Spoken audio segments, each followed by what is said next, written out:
hopefully. See if it works.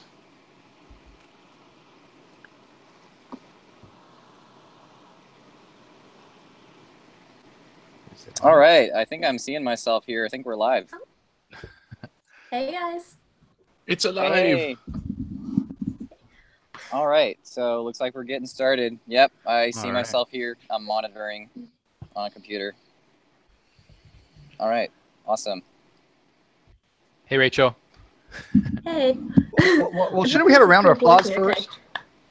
Yeah, round of applause. Woo! Thanks, guys. And girl. Go. It's fine. You call me Guy. We're getting a little bit of echo. You might want to mute the video if you have it on a different tab. Is that my end or? I muted.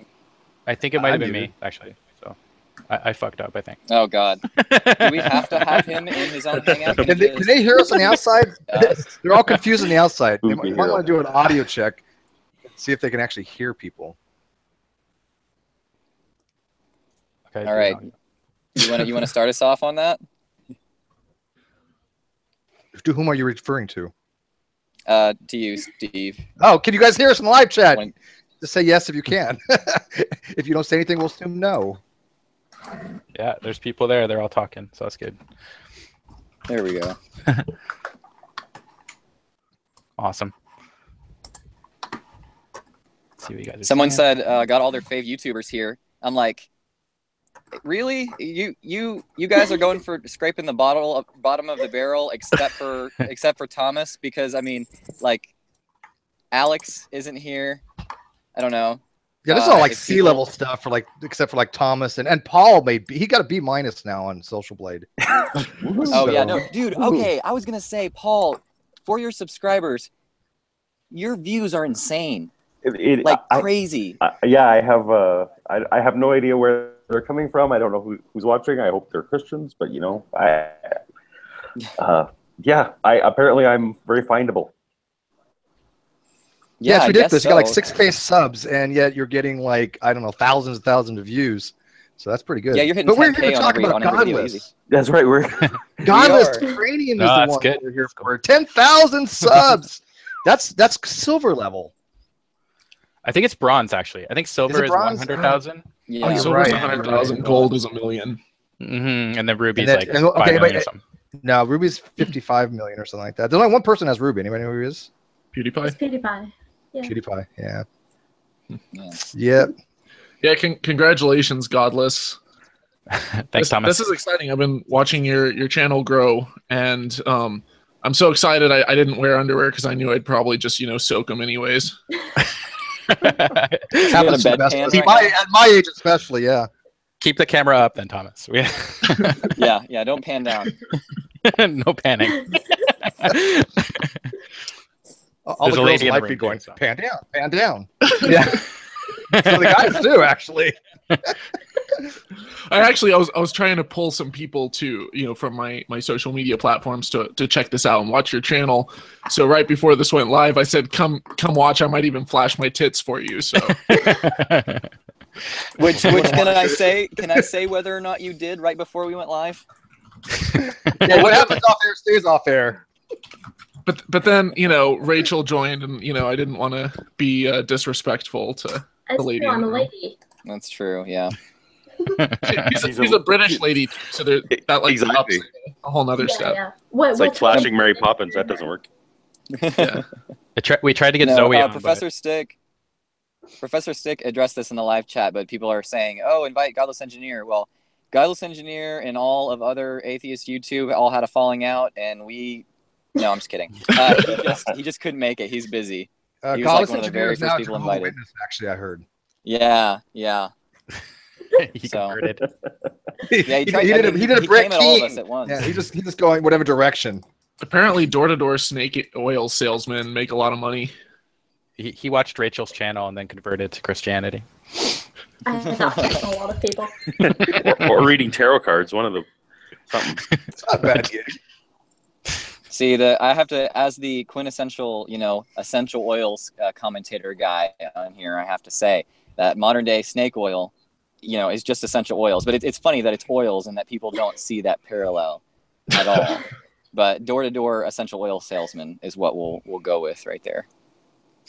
If they're so essential, how have I lived all my life without ever needing any? Well, no, see, you need essential oils. Essential oils are just things that you don't make naturally, but you do need them. But you get them from most food sources, right? I mean, things. Well, see, you just don't produce what it used to be back in like the 70s, 80s, 90s, they would say they're essential oils because your body needs them.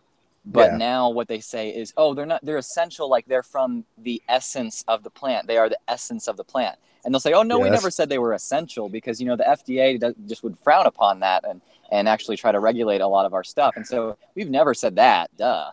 I mean, it's... Yeah, like the whole thing with essential vitamins. You just, like D is an essential vitamin because you don't produce it, right? Steve likes the D. I like the D. That's going to go on a soundboard somewhere, There is actually somebody who follows me around, peer review, and he makes soundboards of me, or he makes a soundboard of me of everything that I say that's considered to be either controversial or he can take out of context. So as of now, I'm like the most racist, homophobic bigot in the world. What's that? I'll put it to a dubstep remix. There you go. Oh, God, please don't. Just be like, Steve, like, wooka, I like the D. Hey, you know what? Still won't be worse than G-Man's raps. Oh, God. Wow. It's like that I Steve. still haven't heard that. There's that one where Steve Shives just says sperm. I've seen that one a couple times. He just pops up and in videos he'll just pop up and sperm. So did you put out right. a request for like questions from your subscribers, like a 10,000 sub? I did the video. You but, did that video where you were doing them, but is this like a round 2 where now it's all the YouTubers get to ask you questions and then... Ooh, we should do that. Oh, sure. I'll take questions. What color are your underwear? Right now, I don't have any. So I do have pants on those.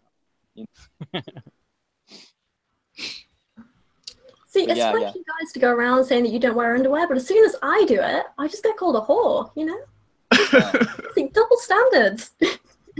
I'm fine with that double standard. You can the way it should be. Yes. You don't have to wear underwear. It's fine. I think either way you're gonna get attention you don't want, whether they consider it positive or negative. That's the issue you have to go through there. See, I get all the creepy people hitting on me, but I think it's a lot more subtle with guy YouTubers than girl YouTubers. Because girls are kind of inherently, told like, oh, the guy is supposed to make the first move. So I get all of the gay guys that shoot me messages. Yeah. I'm straight and I do the same with you, so yeah. Apparently I have a gay sounding voice and my cartoon is all like... People are finding out he's not gay and they're actually disappointed in the live chat. See, people hit on me in my comments, and I actually get a lot of comments from guys hitting on me. And see, I'm not sure if it's a boyish charm and they think that I am over, legal age, or if they think that it's my boyish charm and I'm under legal age. Either way, I mean, one motivation is a lot more pure than the other, but I can't necessarily return any of those advances there.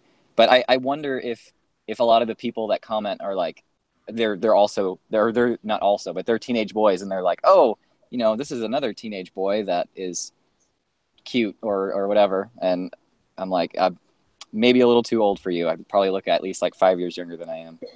It's hard to tell sometimes with you show your face on camera, but there's a lot of YouTubers who that don't show their face at all, and you hear their voice and they sound like they're maybe 8, and then they talk about their wife and you're like, oh, yeah, I guess child marriage is still a thing in this country. I guess so. I think I'm real wants to come in too, so I'm gonna send him. Oh yeah, I invited him, so I just sent him a link. I gave him the word out. Well, no, I brought some people. I asked him earlier, but he was.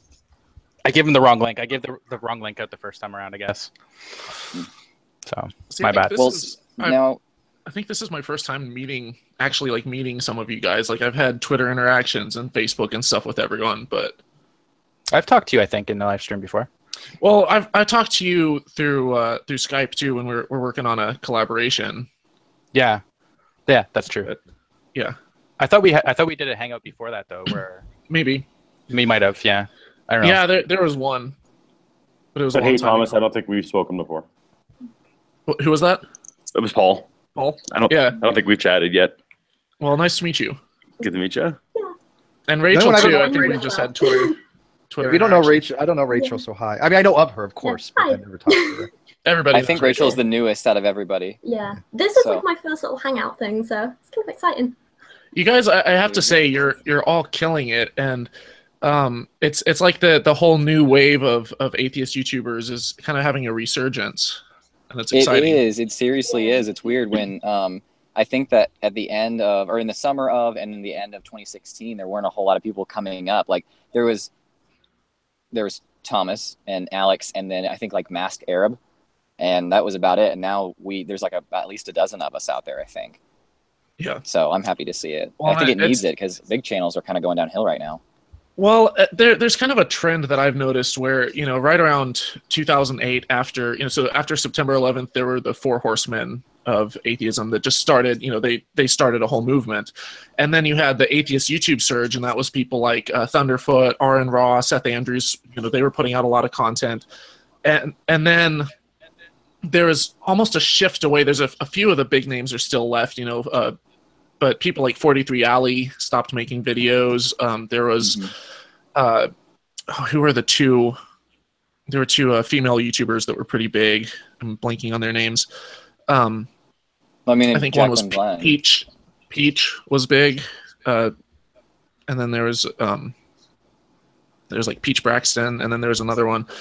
But people just started kind of either shifting away from atheism because, you reach a point where you start to get burned out. You're like, I've talked about this. I've heard all these arguments so many times. Like, how come, like, you feel like you're beating a dead horse. You're like, I've made my library of response videos to, the fine-tuning fallacy and the Kalam cosmological argument and stuff. And once you've done all that, you want to shift, branch out a little bit and have a little more variety. And it can be frustrating, seeing the same arguments. But then there was, after those YouTubers kind of shifted away from atheism or stopped making videos altogether, there was kind of a lull. But as Donald Trump became president, and we see this resurgence of evangelicalism in the United States, and then there's the refugee crisis in Europe, and people are saying don't talk about Islam. Then there's kind of been a reigniting of atheism on YouTube and throughout various platforms, and it's encouraging to see. Yeah, I'm glad that we're having a resurgence because, I agree. While you get burned out, even if you do see a certain amount of progress, I think you get burned out on it, and at a certain point, it feels like you're beating a dead horse. But I do think that there is a lot of merit to producing videos, even on content that's been addressed before. I mean, like, who is it? Armored Skeptic produced a lot of atheist videos for a while, and then just was like, I'm not really addressing religion too much anymore because I'm beating a dead horse. But there was still value in other people picking up those same topics and addressing it because it at least gives that message a further reach. And then there are also, like David Silverman has gone around talking about a lot lately. There are a lot of different ways to go about this, and I think that we need a lot of diversity of voices. Like someone like TJ. I saw Amazing Atheist when I was a Christian. There is absolutely no way. I basically thought he was Satan. But then I saw people that were a whole lot different than he was, a little bit nicer, or just kind of came off really kind of softly, like Hemant Mehta. And I thought, oh, he's called a friendly atheist. He must be actually nice. And that's something that helped me kind of come over to the dark side, so to speak. It's all people he eats small babies in his free time. Hey, Real. When I was a Christian, I kind of needed both voices. I actually I needed it to be mocked, and actually I'm so glad that The Living Dinosaur is coming back because guys like him, once you see your own views being mocked and taken apart, it did actually kind of give me some of that shame. I mean, I needed Thinking Atheist, and I needed all that other stuff too, but there's so much room for all those voices. I think we'd all agree with that. Yeah, and I asked Godless earlier if we can put a shout out to Living Dinosaur because he is back, and unfortunately, because of the new algorithms with YouTube, he's not getting notifications out. People aren't getting notified that he's back. So if you know who Living Dinosaur is and you haven't seen his newer stuff, it's because you probably haven't been notified. Go to his channel and start watching it, and hopefully it'll catch up and everything will be fine. But he is back. After you look at Godless Cranium every single day, of course. Yes, exactly. Yeah, sure. Godless who? No. So GC, are you going to keep going daily now, or is this your goal, or you get putting the foot off the accelerator, or what's happening? Yeah, I think this was my goal. Well, my goal for the year was 100, so I'm well past that. So then my goal was 5,000, then 10,000. So I think I'm gonna start doing Monday, Wednesday, Friday uploads with maybe some stuff in the middle if I see something that catches me and I have time. But yeah, I think I've been putting out pretty much one a day, except for the weekends, for quite a while now, and it takes a lot of my time. So how do you keep that momentum? Is that I'm assuming it's a full-time thing. No, I have a full-time job. Yeah, it's just because I work afternoons, so a lot of times, I have like all morning without my girlfriend here because she works mornings, and then I stay up really late. So a lot of times I work on stuff. I start working on it before I go to work, and then I go to work, and then I come home, and then I work a little bit more on it after the gym. Wow. And then I usually put one out at like 3 or 4 o'clock in the morning. That's impressive. The whole process starts over again. Yeah. That's too much. Do you notice what time you actually like put the video out? Like, do you get more at 4 o'clock in the morning, or do you see more results that you put it out in the midday, or does it matter? It doesn't really matter if I put out if it has to do with religion, which most of mine do. It gets pretty steady views no matter what time I put out. But if I put out something that's a little more political or doesn't have anything to do with religion, then or even Q&As and stuff like that, it gets less views than my religious stuff. So I find that if I upload at 3 or 4 o'clock in the morning, it has less people to compete against, right? Like in their sub box, there's less people putting out stuff. So I think a lot of people, that are night owls like me will watch it and then go to bed kind of thing. So yeah, there's always people complaining if you upload late. They're like, oh shit, I was about to go to bed, but now I have to watch Godless Cranium. Yeah, exactly. I'm one of those people, so I've started going. Go ahead. And Tom. I think I have a pretty large European audience as well. I was going to say, I don't care.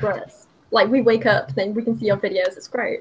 Schedule it, man. I was going to say, I don't care when he puts out as long as he puts out for all of us. Congratulations, by the way, Godless Cranium. Congrats, man. I just wanted to jump in here and say that real quick. Thank you, Real. And thanks for sticking around. You were around, well, probably about halfway through the 10,000. So yeah, we've been collabing and stuff since we were teeny weeny little yellow polka dot bikinis together. Yeah, that's for sure. And I'm not all that good at collabs. If I can go ahead and steer the conversation toward talking about GC a little bit here, I was wondering because I mean my last video definitely got the most controversy out of anything I've ever released, and so I'm wondering what has been something that stirred up controversy that you've put out, GC, or just something that's worth the mention here, whether it got a lot of disagreement from your peers or from the religious or whatever. What would you say? The one that got the most pushback was some of my Islam ones, or Islam, I guess. I always say it wrong. People always give me crap. Islam. It's not Islam. Islam. Islam is it gets some pushback after a while. Like once my subs have seen it, if you go back later, a lot of them have some dislikes. But I think the one that got it pretty immediately was when I did the suit yourself one, calling him out for saying that that Muslims were trying to force people to wear the hijab, which wasn't true. So, but then he made a response video to me, so that's probably why I got. But it still did well. On the note of your pronunciation, that's actually correct according to the uncyclopedia.com, where it's pronounced Islam as in I slam planes into buildings. Oh. That I've done. Oh. That's bad. No, YouTube, you didn't hear that, YouTube. You will not remove this video from Instant demonetization. Demonetization. Instant demonetization. Yeah, demonetization. Sorry, Godless. There's like something in their algorithm that specifically they put in if they say "I slam into buildings," that's hate speech. It's like the eye holes, man. They're gonna send the eye slam, man. Your house, kick your ass. YouTube will come and demonetize your entire channel. What if someone's dumb and they just misspell Iceland? And it's just enough. Like their iPhone autocorrects. Yeah. Oh, man. Steve, Censorship doesn't work. Atheist Ranger wants in, but I tried to invite him and it's not working. So obviously, sure, I can get it to him. Who? Give me 1 second here. Atheist Ranger. I think he has a YouTube channel. I always thought that like I knew just about everyone in the atheist movement, and then all of a sudden I come on like chats like this and I start hearing about the dinosaur guy and a bunch of others that I never knew about the dinosaur guy either. So yeah, I've never heard of. That's because Steve and I are old. Oh my God, you know what's funny is we've probably been around a little bit longer, but less known because I have a different type of channel than you all. I'm not an activist, so I don't get the notoriety that you guys get. It's Hey, just well, that us speaking- millennials don't take a break from social media. Yeah. That's true. Speaking of activism, well, maybe this counts as activism. Maybe this is just field work or in journalism investigation. I don't know. But my buddy Abel is actually watching right now, and he's in the chat. And we recently went to a Reiki healer together. That's bullshit. I was able. Really? Oh no, I really did. No, I'm just kidding. So yeah, we were able to film me getting a Reiki. I don't know. We talked about how they used Reiki as a verb, noun, and adjective, and so we have no idea how to actually use the word. So we just used the word at every chance we possibly could. So in summation, I laid on the table, and then they proceed to Reiki my Reiki with the Reiki in a very Reiki kind of way. You know what I mean? You got raked. I got Reiki'd. There you go. You got raked. I've had that. It's literally nothing. It's literally it's sort of like astrology, right? Like you're imposing what it's your confirmation bias. It's like you want to feel better, and so lady makes you want to feel better, so you feel better, but it's in your mind. Yeah, they do a lot of stuff that's like kind of cold reading a little bit. They throw out enough symptoms that you possibly could be feeling that are really general. Yeah. So they'll say, oh, I felt, or whatever. Abel just said, I tried so hard to tie them down to a definition, but they wouldn't. Yeah, it's kind of funny. We were trying to be really respectful because, we're kind of on their turf in this little tiny office. And we openly said, we're skeptical of this, but we want to try it out. And so they were a little skeptical of us, a little hesitant, but Abel kept saying, so is Reiki a type of energy? And you have a reservoir of it and it can be drained. And they're like, well, I don't know if I'd say that. The response they give to everything. That's funny. But yeah, they use cold reading type tactics. And it reminded me of one of Rachel's videos where she talked about psychics, which not a lot of skeptics are talking about psychics right now. So I knew you were going to say that, though. I knew you were going to say that. I was... Is it just me, or that this movement towards people say like, oh, my chakras, my chi, my energy, Reiki healing? Does no one else find that slightly reminiscent of the whole the traditional like four humors idea of like medicine and health, where back during like ancient Greece and for centuries after that, there was this concept that you had like these four liquids. It was like blood and bile, and like if it got out of whack and you didn't, you had too much blood, you had to have it drained, and they had bloodletting and leeches. That's what it reminds me of when I hear people say like, oh, your energy, it's all out of, whack. You got to get your chakras, in balance or something. I think it's these are all variations. Go ahead. They're all variations of the same concepts. I mean, you guys don't remember because you're all millennials, but back in the 70s, they had the whole New Age movement. So I mean, the whole chakra thing was just renamed something else. I remember it from a past life. Thing. Yeah, I mean, my prior lives, I have, vivid recall. But these things they get regurgitated and recycled every 10, 15 years. Like right now, the big resurgence is electric universe, and that's just nuttery and beyond belief. But I think that you can call it whatever you want. You can say it's okay. It's New Age. It's what are they called? Humors? What's the theory that you have different the like four humors? What's it called? Well, it's humorous to Four me. humors, yeah. But yeah, I mean, it just gets recycled. That's all. It is. Yeah, it's definitely. Sorry, when you talk about like energy and stuff, it's hard to kind of disprove it because they're like, oh, well, you can't see it. You've just got to feel it, and it's hard to say. Like you could with the four humors, you could literally say, well, look, this is the human body. This is how it actually functions. This is how it works. But when they talk about like energy and chakras, they're like, no, you've just got to feel it. So it's harder to disprove. That's not your job. The burden of proof is on them. Yeah. They have to be able to demonstrate that it's something that is happening objectively, and I think it just comes from this perpetual fetishizing of ancient culture, which happens, and we just choose different ancient cultures to fetishize at different periods of modern culture, and I think that's where a lot of this comes from.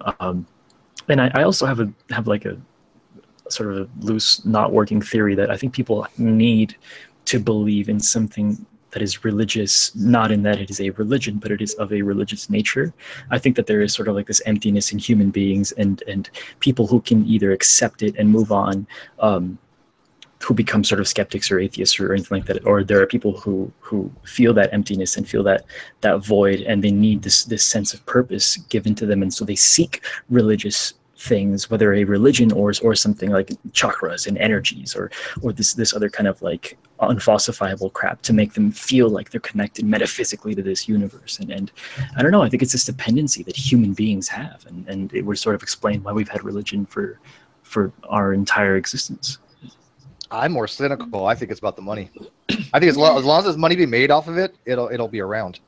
Well, I think it's about the money for the people that are making the money, right? But for the people who are buying it, the people who are right, the, but they're the buying market. it, giving them money. Well, I know, but like, if the people were making money, they wouldn't be putting it out. But the people who are buying it aren't interested in making money, right? The people who are buying it need this sense of fulfillment. I think that it's. I mean, I don't know. I mean, why is it that it is something that people have been chasing for tens of thousands of years of human history? I mean, we can go back to Paleolithic sort of fossils and see examples of people burying their dead, and this suggests some kind of a reverence towards death, or maybe an idea of an afterlife. Why has it always been there, you know? But it's not just the whole. There's also this whole idea that you have specific knowledge that other people don't have. There's a certain pride if you're the conspiracy theorist, they're the only one who can see the conspiracy, like the flat earthers. Or if you, when I was a Christian, it's like, you know what? Everyone else was an idiot, and we're the only ones that know that it was only 6,000 years. There's a certain level of certain personal satisfaction and personal pride in being the smart one who sees through it all, that I think is part of it too. There's not one size fits all answers to why these people come to these things, but yeah, I mean, if you combine the want to have money, but then also combine just like Paul said, the want to be a part of something that you can almost be above everyone else because you believe something that's uncommon but sounds nice. And then what Real said, being someone that has something religious, has something spiritual that makes everything seem connected or feel connected, combine all of those things, well, then you have a multi-level marketing scheme. And I think that's why we have so many people buying into those right now. Well, in addition to that, when you look at American culture compared to other countries, a lot of times if you travel outside the U.S., you'll see societies that are based around the community, and they're less individualistic. And so, you know, in the States, you have, as soon as you hit 18 or 20, whatever, you know, you move away from home and you go off to college, and, you know, then you basically live on your own. Maybe you have a couple roommates. Most gatherings aren't, you know, they're not quite as social as, you know, other countries that I've traveled to. And so, you know, when you take away a lot of the community aspects, and you take away that level of, you know, you feel connected to something, you feel a part of something, you feel a part of a group, then there is a tendency for only and to search for some kind of meaning or some type of connection or some type of purpose. And a lot of times they turn to this weird, you know, mumbo jumbo woo bullshit to try to fill that void.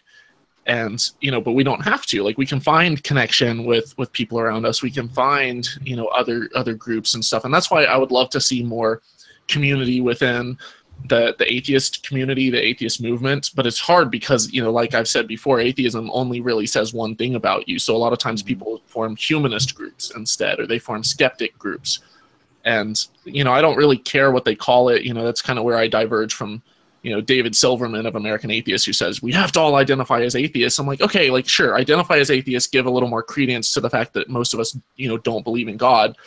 But also, if you find a humanist group and that's what you want to kind of converge around, then I'm all for that as well. So you're saying there's not a one size fits all, because that's one of the things that I kind of take away from a lot of the activists and the atheists in the community. You know, because my channel is not geared toward atheism, activism. It is. I'm an agnostic. I'm a temporal agnostic, but I am a skeptic, obviously. And I think that there's to make a community, make a village. It takes a lot of different types of people inputs to it. And like Silverman, I don't agree with him on a lot of things, but I think the whole thing is that these people are being skeptical. They're being rational. They want conversation, and they want to think about things logically and reasonably. And when they come to the conclusion that God exists or doesn't exist, to me, not that big a deal.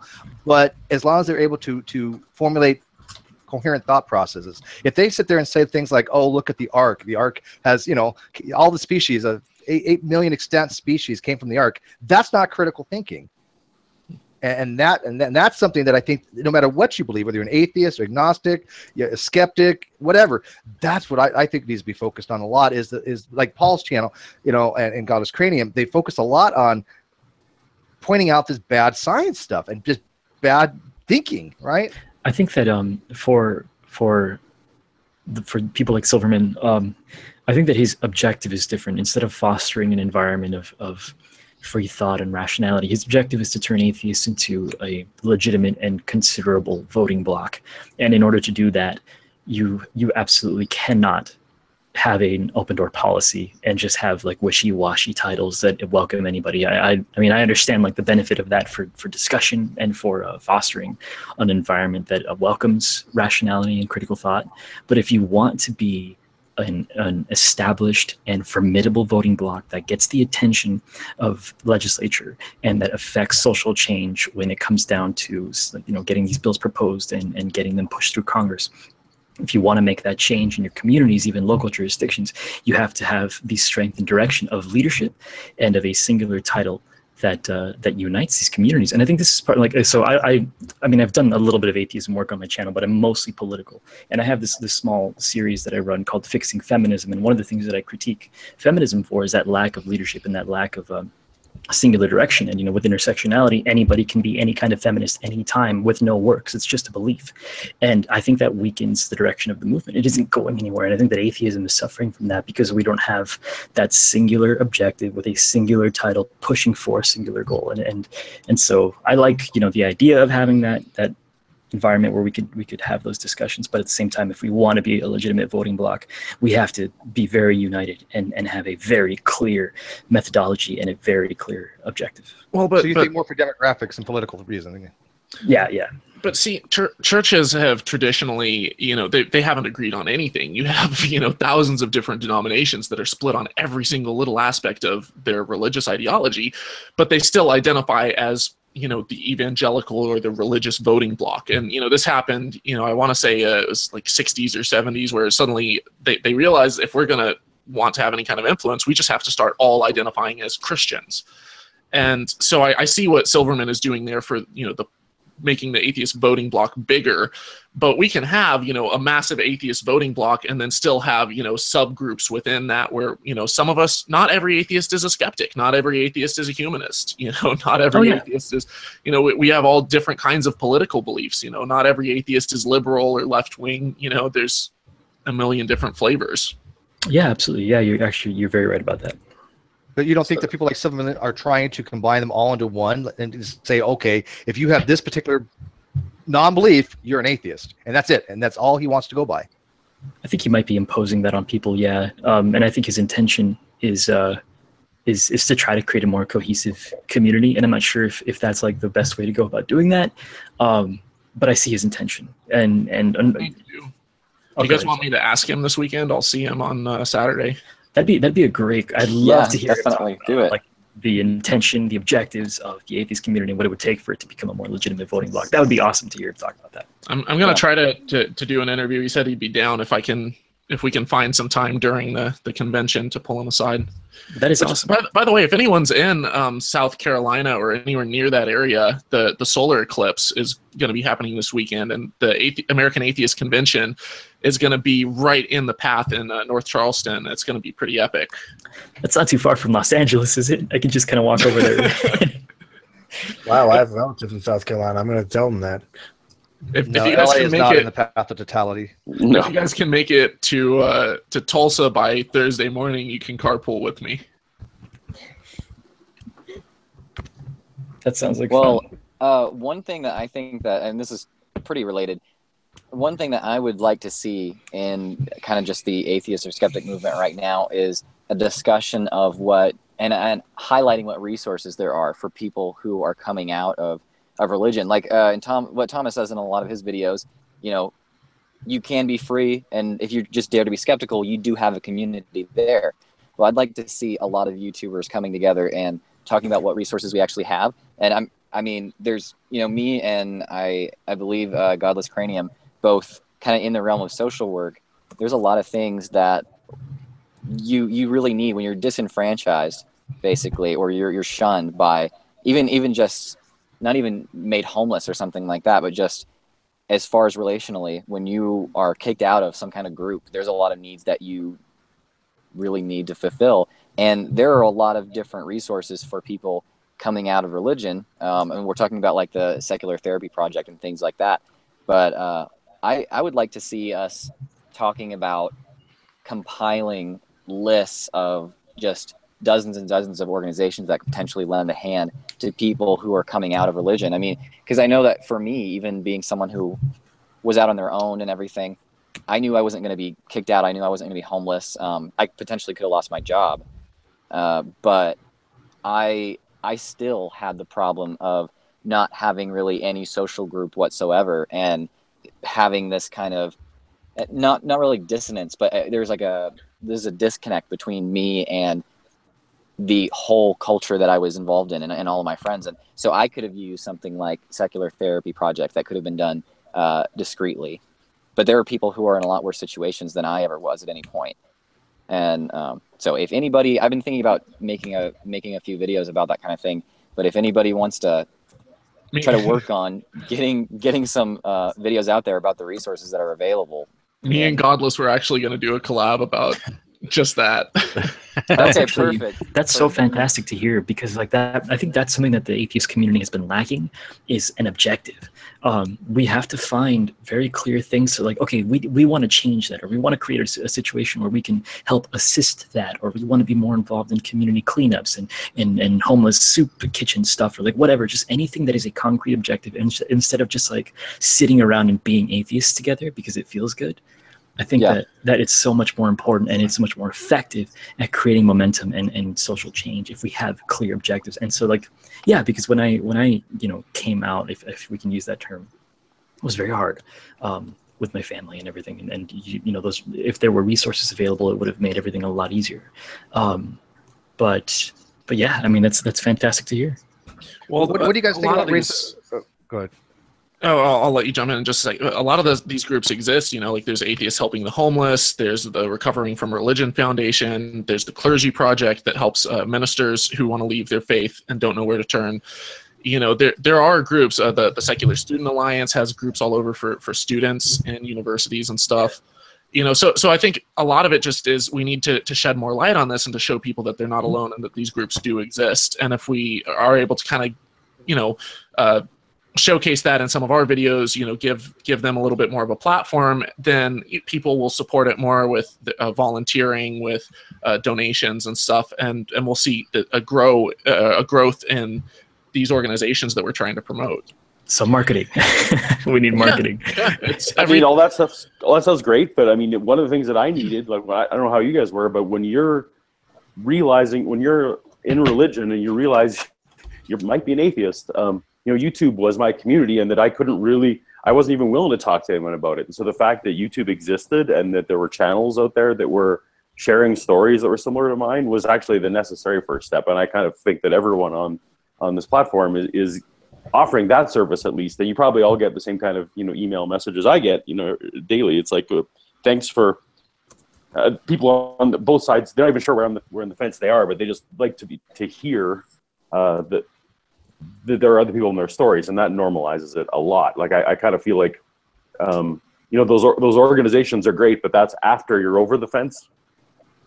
Can I point out, Paul, that there also needs to be support for people not just coming out of something like a religious cult or religious beliefs or theism, but people that have left like young earth creationism, they're automatically being alienated by groups. Once you leave young earth creationism, they kick you out of groups, you're segregated, you're ostracized, you're excommunicated, you're done. And they feel like they have no place to go. And a lot of people has happened to that I've actually helped people get out of young creationism. I don't want them to feel like they can't come to somebody who's an atheist and have a conversation with them, because they do need support for that. It's not, the goal is for me, actually, it's not to get them out of theism. It's to get them out of things like young earth creationism. If they do leave religion altogether, fine, great. But is there a support plan to help those people out, to not make them feel like, you know what, yeah, you left young earth creationism, but you're still a theist. We don't want to really have much to do with you. Because I think Paul was in a similar situation at one time. Oh, yeah, very much. Yeah.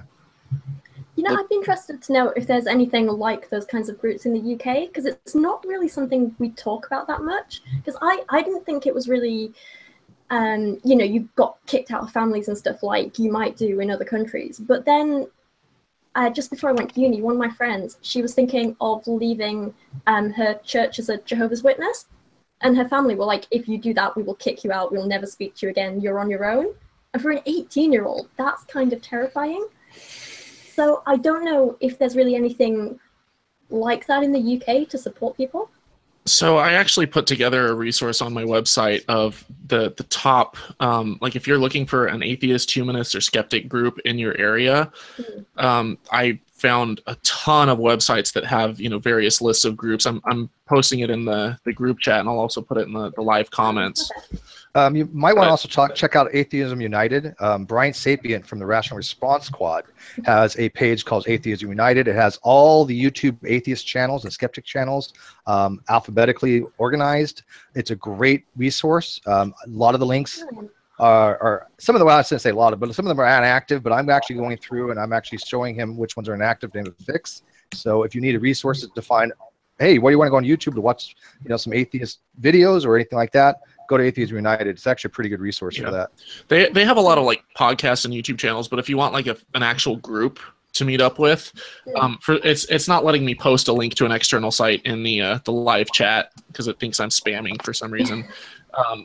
I think Godless Cranium will have to post it there, but it's just holykool-aid.com/atheist-community, and there's all kinds of groups from like Oasis to Sunday Assembly to Skeptics in the Pub, the Atheist Republic consulates. There's different local Facebook groups. There's all kinds of different things that you can find, as well as Secular Directory, which lets you just search for local groups. American Humanist Association has a bunch of stuff.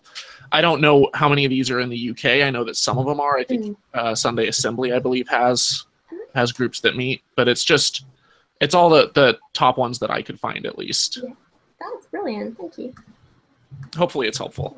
Yeah, no, it should be. That'd be really good. Hey guys, I'm gonna head out for now. Thanks for hanging out. And congrats to GC again. Thank you for letting me hang out. Peace out. Thanks, It's good to have you. Nice to meet you. Bye. All right. Well, now that guy's real. I posted the link in the chat, so anybody wants to check it out. Oh, cool. There we go. That's what I was trying to do just now, actually. It wouldn't let me. It wouldn't let me into my own channel. So what happened with the girl's life? I have a bone to pick with her about pineapple pizza. I need to get that resolved. Oh, Zoe? Yeah. Yeah, Zoe's busy, I think. But yeah, too bad she couldn't make it. She would have been great, guys. We're going to get that resolved. Now that we've been wholesome atheist YouTubers talking about all these resources for new apostates and all that kind of stuff, I feel like we got all the real work out of the way, and we can just talk about whatever the hell we want. So who can top the best hate comment that anyone else has gotten? All right, hate comments. Let's go. Oh God! You want the top 10 or? I'm just gonna throw out. This is just a baseline. I might have a top 5. Yeah, no kidding. I'm just gonna say this. the physical manifestation of Satan, and I'm not really trying to paraphrase. I'm just giving you the content of this. The physical manifestation of Satan once appeared to you, and you performed fellatio upon his incarnation. So there you go. There's your baseline. Wow. I mean, I'm not denying it, but it's just kind of awful to say to someone. Yeah, the most meanest comment I ever got was someone said that, quote, you are a devil worshiper. Why don't you go kill yourself so you can be with Satan? Yep. Sounds about right. Like, okay. Rachel gets some pretty bad ones. I've seen some. One of my favorites was just the comment that was just like butterface, and I was like, oh, what? Do you guys have that? Ouch. That's harsh. Wow, that is harsh. And blatantly false. Yeah, no shit, right? You know, it's funny. I was actually watching some video today, and Cranium had a guy make a video. His name is Bat Bowling, and I was watching this, and he was referring to you as, oh my god, what was the terminology he used? You're basically the scum of the internet. Did you watch that video? I don't think I've seen that one. No, I have to go check out his channel. Scum of the internet. Yeah. Oh yeah. It was so awful. This guy was just like talking about Satan and just thinking that you were just complete Satanist, and he was attacking you and Bionic Dance, who I'm not a big fan of, but you I love. But yeah, this was harsh, man. This video was so bad. Oh man, I gotta go check that. I love hate videos. It was a total hate video. My favorite thing. My favorite thing about response videos that people do, and when people they'll make blog posts and they'll link to my site and link to my videos and stuff, is that if they know anything about how search engine optimization is and how it works, then they'd know that those backlinks are helping me rank higher. so they'll have some small site that no one's really seeing it, but I'm getting more and more backlinks, and it's the more controversial your videos, the more it helps you rank in search. What's also the reasons why you get hate video? I actually got a hate video because I dare question the guy. His name's Theodore Valentine. He has a channel called Lies of the Devil, and he made a little video that he claimed he saw Satan's face in a book about modern aircraft, combat aircraft in Sam's Club. And my response to him was basically I saw that. How do you know what Satan looks like? I don't remember a description existing anywhere in the Bible, or and I tried to explain to him what pareidolia was. And I literally left a comment, 3 sentences. He made a 7-minute video against me. I was like, wow, overkill.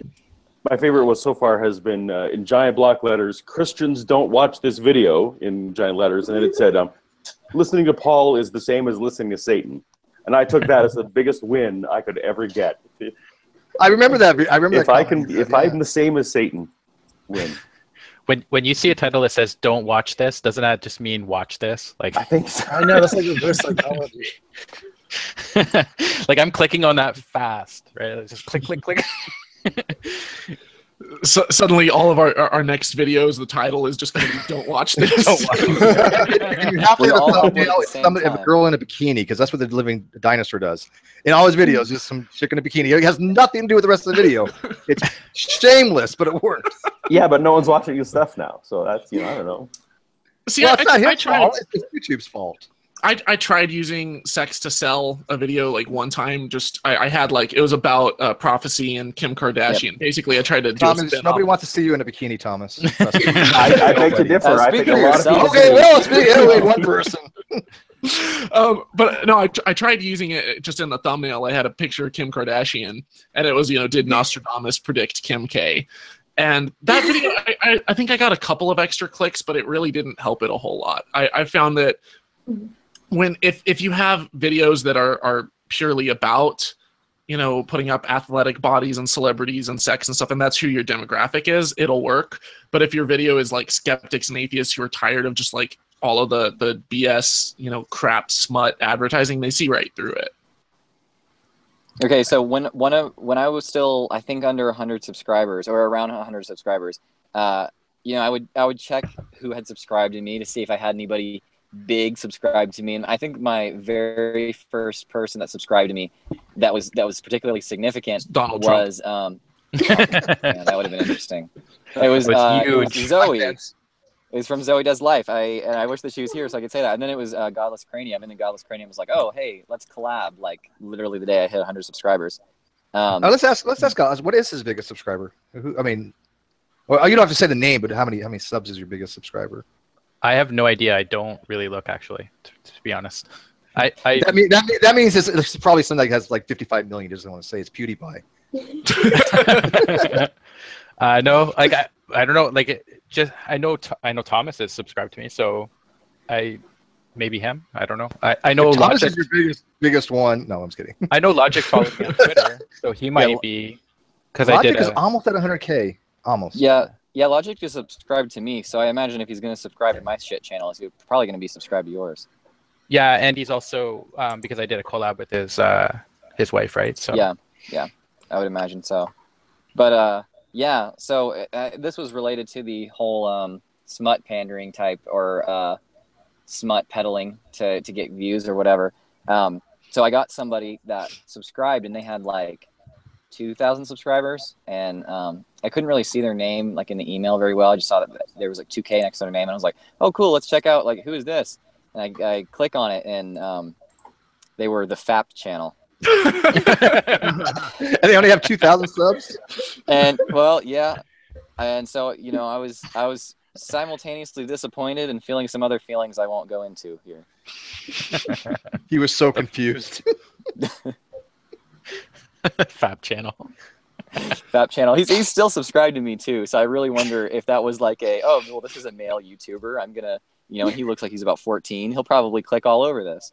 Maybe he's a clueless, disconnected. He thinks that like FAP stands for like, fully atheist, progressive or something. People are asking for the link to that channel. Wow. Well, Undoomed is here, and he's been at other streams, so he might actually be somebody that's. I'm assuming he might be subscribed to me. I don't know. What if he's like fundamentalist Anglican Protestant, and he like has no idea? He says he's a big fan. By the way, I love Undoomed. I think he's absolutely brilliant. His production value is superb, and his commentary is excellent. And yes, I'm sucking up. Sub to me. Dude, I love you. Really good videos, exceptionally well. Yeah, I wish I had that kind of production value.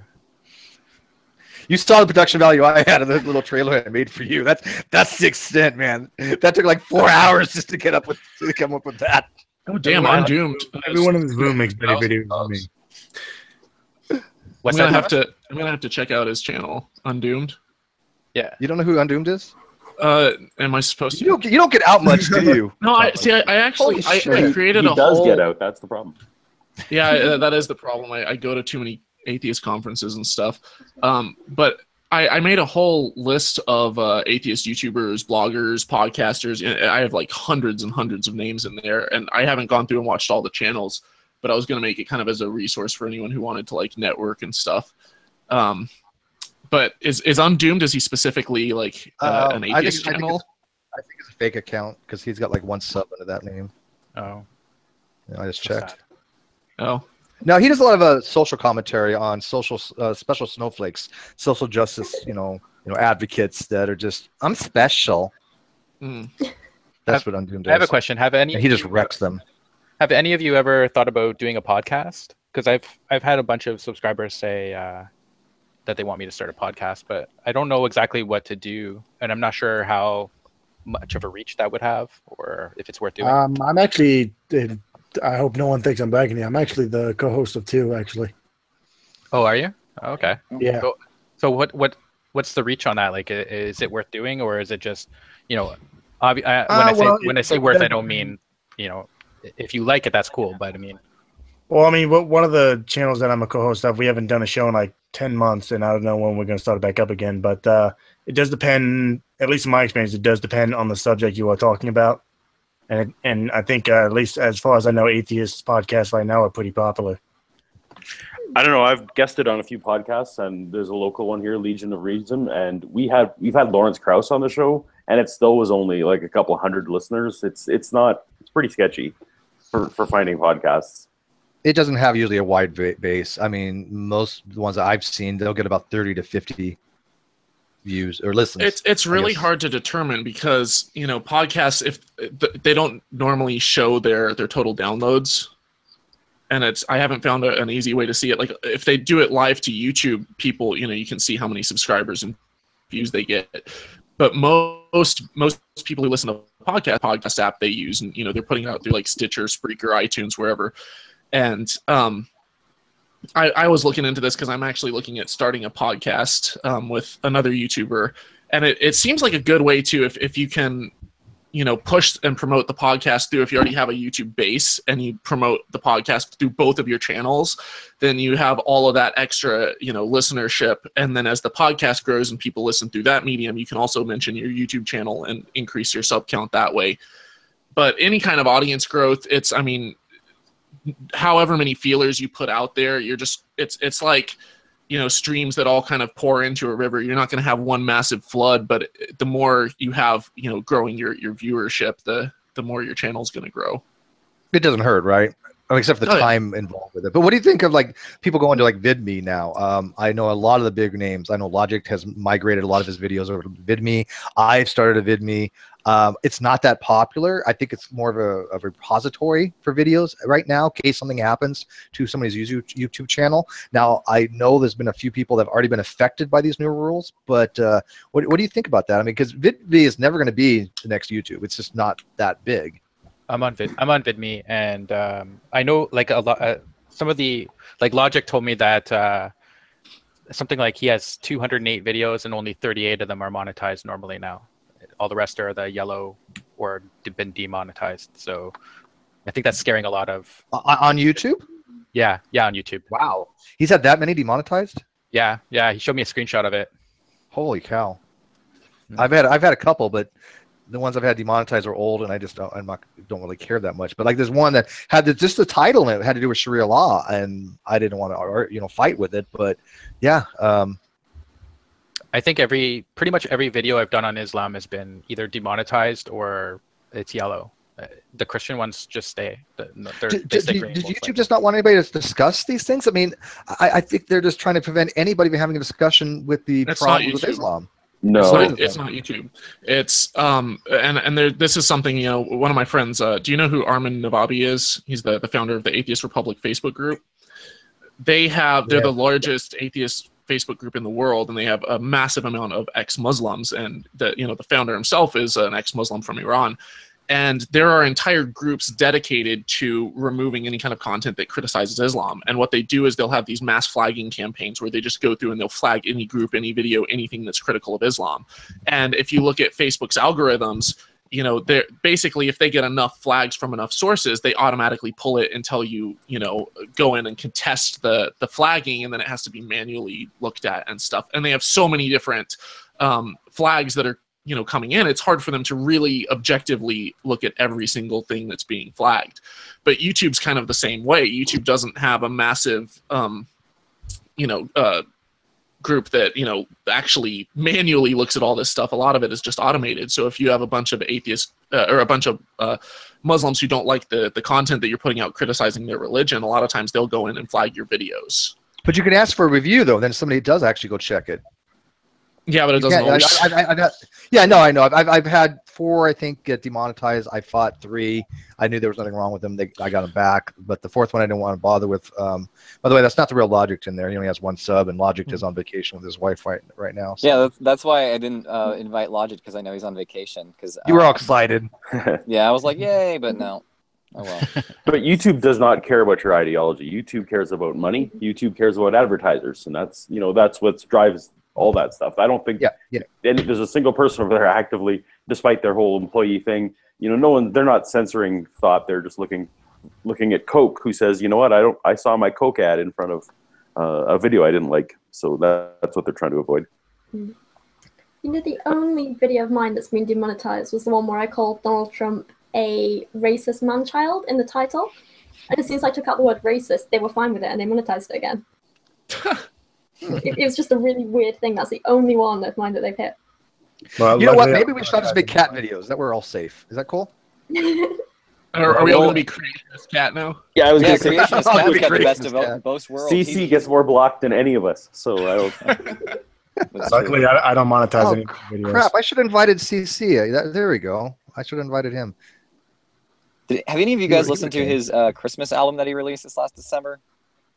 Yeah, hilarious. Oh my god, like that's all I could listen to. It's ridiculous. Even after, like, I don't even like Christmas music. I'm not a person who really cares for Christmas music that much. But after, I mean, I could only listen to that for like the entire month of January, which, like, I'm pretty sure it shortened my lifespan, but it was definitely worth it. It was amazing. My wife even got to the point where she was actually enjoying all the ridiculous hyperbole and racism. Some of his songs are so awful, and that's what makes them so brilliant. Oh yeah. Is it weird that I still like Christian music? Is that like a weird, freaky thing? That I always hated Christian music, even when I was a Christian. But I'm like hymns and like and the Christmas music I still dig. Maybe I'm just. I like Southern gospel. I love those big church people singing. I think that's beautiful music. Although I was a worship leader, so that maybe makes. Oh yeah, well, I mean, one of my favorite bands is Skillet, and Skillet is a Christian rock band. There you go. That could be it. Yeah, for me, I kind of got in trouble with people because I would say, oh, Christian music is always so derived and so like way too simplistic and it's just repetitive. It's always just a rip off of whatever is big.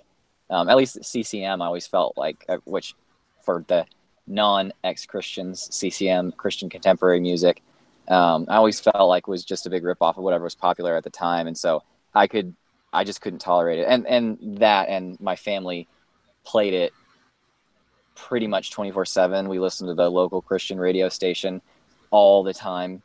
And I pretty much knew every word to every song that they ever played on the radio. Amy Grant, I didn't recognize the name Amy Grant, but I knew every single word to every single one of her songs. And so I went totally against that and decided to be a badass 12-year-old and listen to Steppenwolf. And so I like Slayer. Then I was just gonna say I like putting Christian music at the end of my videos. So hey, TJ's actually here. He made a good point in the chat. Church music is a product.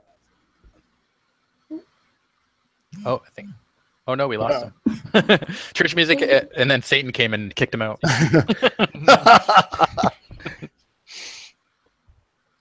Satan has power in Hangouts. So, I will say one thing about Christian or religious music that a lot of times and this was when I was going through my divorce. There was a pretty good stint of time where I was just feeling really depressed and sad, and you're going through bereavement. And I remember flipping through to a Christian music channel, and it was very uplifting, and it was very, positive, and the style of music that they use is to invoke that kind of emotion, that kind of, pick you up type of mood. And it's very positive and optimistic. And I would love to see something like that from, a skeptic or atheist source. And I think it works so well because they make it simple. They keep it simple. They have the same few chords that they use all the time. Anyone can play it, so it just goes viral. Every church starts playing it because everyone knows D, C, and G, and A, or A minor. And, so it spreads like wildfire. But we really don't have songs like that. And, I like listening to music that's a little bit more sophisticated, that is a little bit, takes a little bit more musical talent. But if you boil certain songs down to their basic constituents, I would love to see some atheist groups and humanist groups that have some songs that we can pull from. I would plug Shelley Siegel then, if not, if you want looking for the same kind of worshipy thing. She did the opening for the Atheist Experience song. Anyway, I've heard her in concert. Yeah, she does that kind of stuff. Yep. I don't know any, so I'm no help here. I just there was some weird grunge group that does tributes to Aaron Ra, but I can't think of their name. Monster on Sunday. Oh, maybe that's it. Could be. So I'm on vacation in Ohio, and I just realized that Aaron Ra is actually going to be really close to where I am, which is weird because being in Texas, I'm not even an hour from where he lives. And I have like connections. I'm in some of the same groups that he's in, like Fellowship of Free Thought in Dallas and that kind of thing. But so I'll get to go see him this Saturday in Ohio. So if you guys have any questions you think I should ask Aaron or anything like that, then now's your time to pester him in person for you. Maybe you can give him tutorials on doing Hangouts. How to fix his mic, actually. How to make a proper audio recording. Yeah. Perfect. No, it wasn't that bad, Paul, by the way. It wasn't that bad, but it wasn't that bad, but it was heartbreaking to hear it afterwards. Yeah, I'm sure. Yeah. Well, I thoroughly enjoyed that video, so. While I'm assuming you're into the party in the park in Ohio. Yeah. Yeah. While you're there, check out Yasmin Mohammed is going to be there as well, and she's one of the co-hosts of the Secular Jihadists of the Middle East podcast. It's all a bunch of ex-Muslims, and she used to be married to Osama bin Laden's right-hand man, an Al-Qaeda member. So if you get a chance to have a talk with her or do an interview, man, like that would be freaking incredible. Okay, awesome. Yeah, I've seen some of her stuff. I think that she's been on Thinking Atheist podcast a couple of times at the very least, and so I've definitely seen that. I've checked out some of her work before, but yeah, I'll definitely have to interact with her. That will be awesome.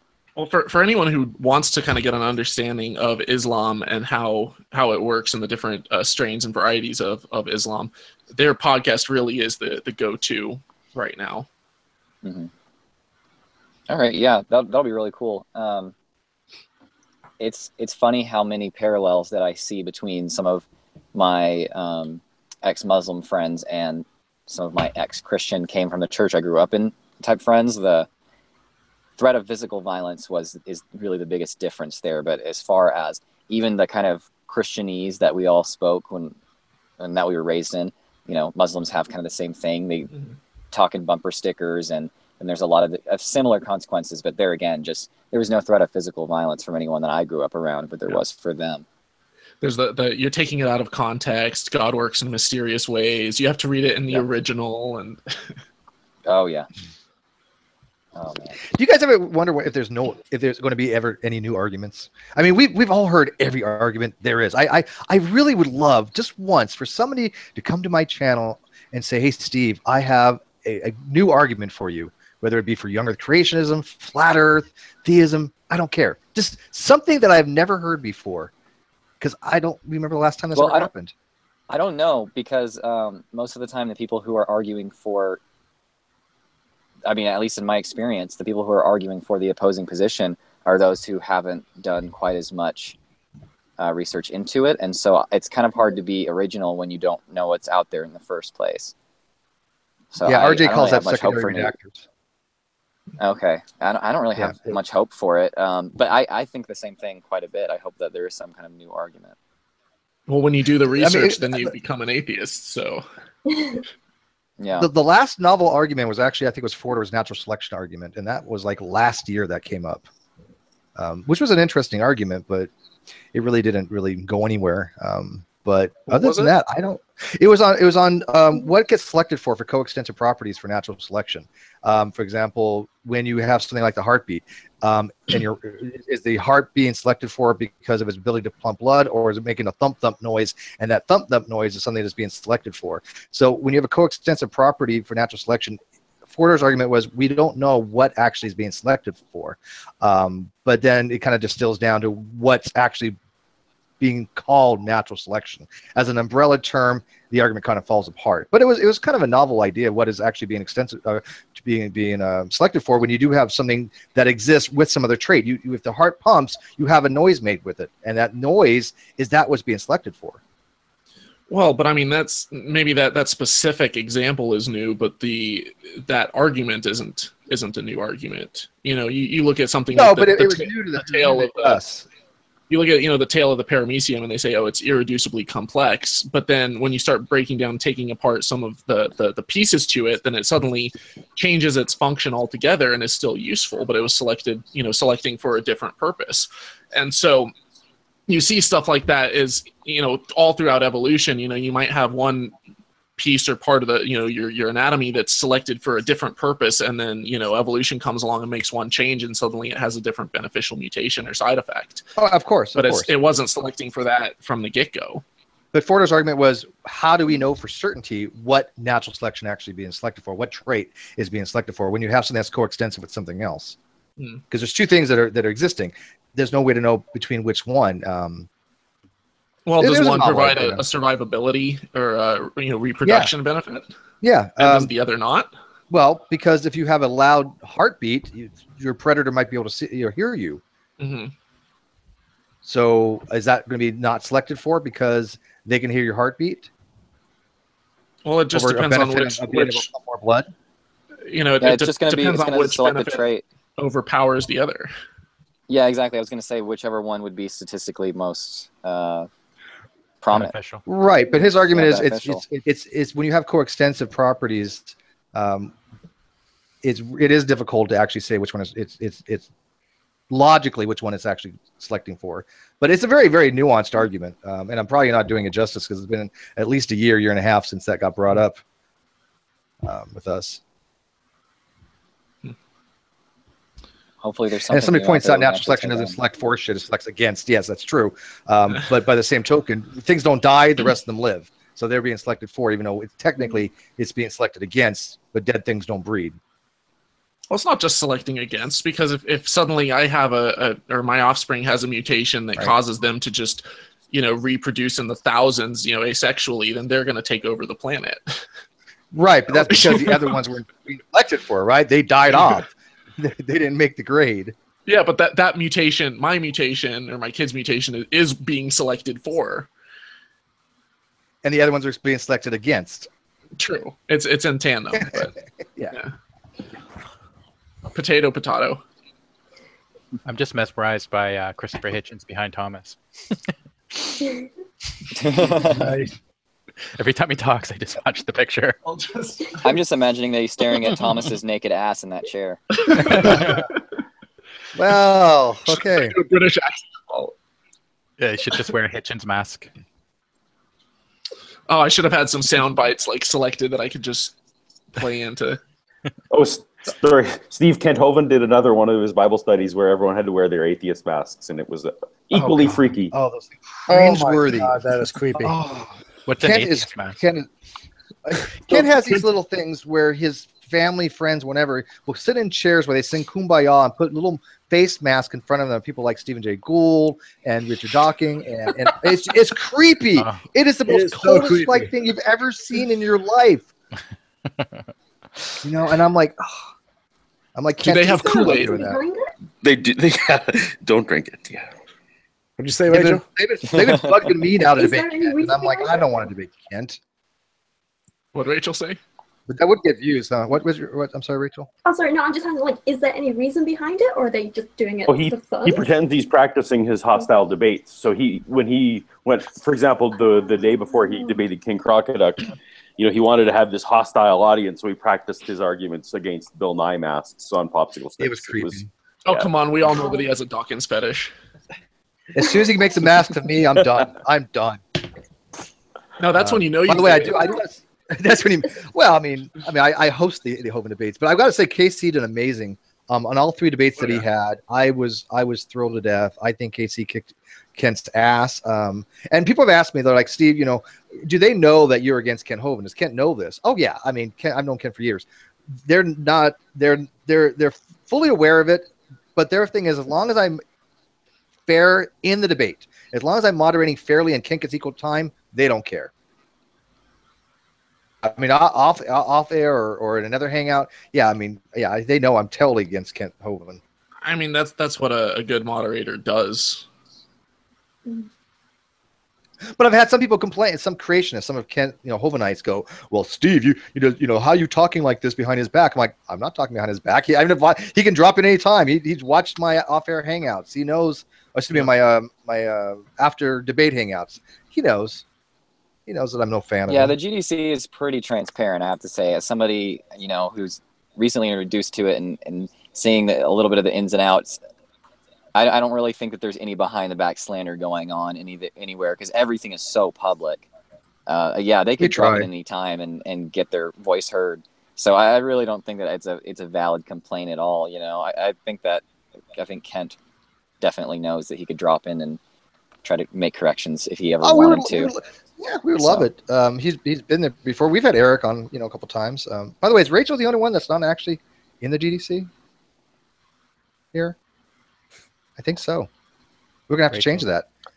I'm gonna have to like lure her in with the magic. Bad Rachel. To people wondering what the GDC is, Steve, do you want to just give a quick overview of what you guys do? Sure. The GDC is the Great Debate Community. We're a collection of experts and lay people that talk about various topics such as philosophy, theology, science. We believe that there should be conversation to promote rationality over irrationality, and anybody's welcome to join. We're about 1,000 members strong. We reach out to all the people on YouTube that want to engage in conversation. We talk about it 24 hours a day, 7 days a week. We have our webpage. We got wiki. So we'll accept just about anybody as long as they're cordial. They know how to have a dialogue. And then of course we have like the debates with Ken Hovind. He had his debates with King Crocodile on my channel. And then we also have other debates. We got Dr. Hugh Ross coming on soon. We've got Dr. Fuzz Rana coming back. We've had Dr. Mary Schweitzer, PZ Myers, Aaron Ra. So it's about conversation. It's about conversing and talking to people on topics that all you people make brilliant videos about. And then when they want to have a conversation, they can come to my channel and they can come to the Great Debate Community and talk about it. Have you had Godless Cranium You on? got I hear one of that my guy has a videos. pretty big YouTube channel. Oh, We and had one of my videos. One of my videos was debunked, and Steve messaged me and said, "Yeah, we should talk about the debunking of your video, the hour-long video response." Oh, was that deflating atheism? video. That was deflating Yeah. atheism. Yeah. Yeah. He's And still yeah, so threatening that- to make a video to me. That guy. Oh God, he is so. Oh, yeah. He had It's such a he had threat class- too, right? It's just going to totally dismantle all your 10K subs. They're all going to leave you. He had the classical theist on, actually. I just before I went on here, I went and checked, and he had the guy that put the video up arguing for God on my channel was on there. And he said it again. I still owe Godless Cranium a video.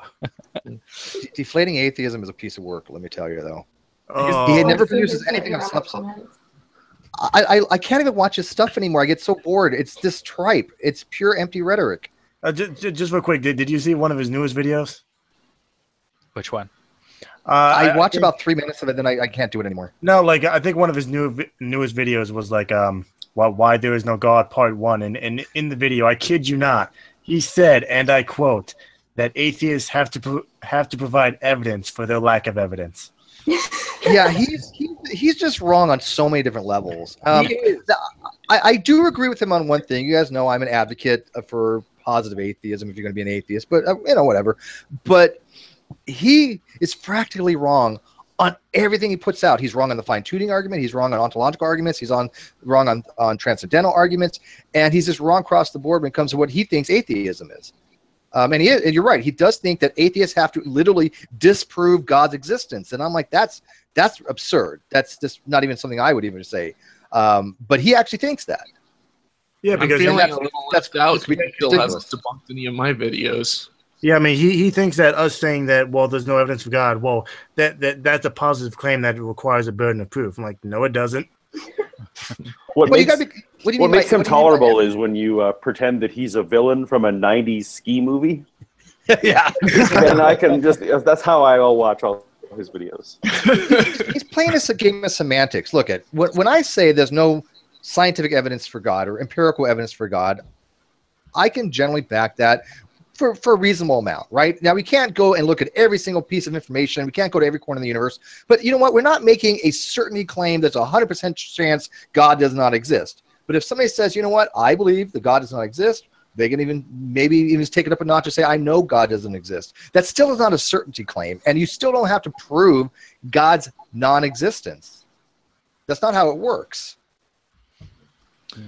So to anyone who hasn't actually checked out the Deflating Atheism channel, the guy in it looks like a reject from the Backstreet Boys.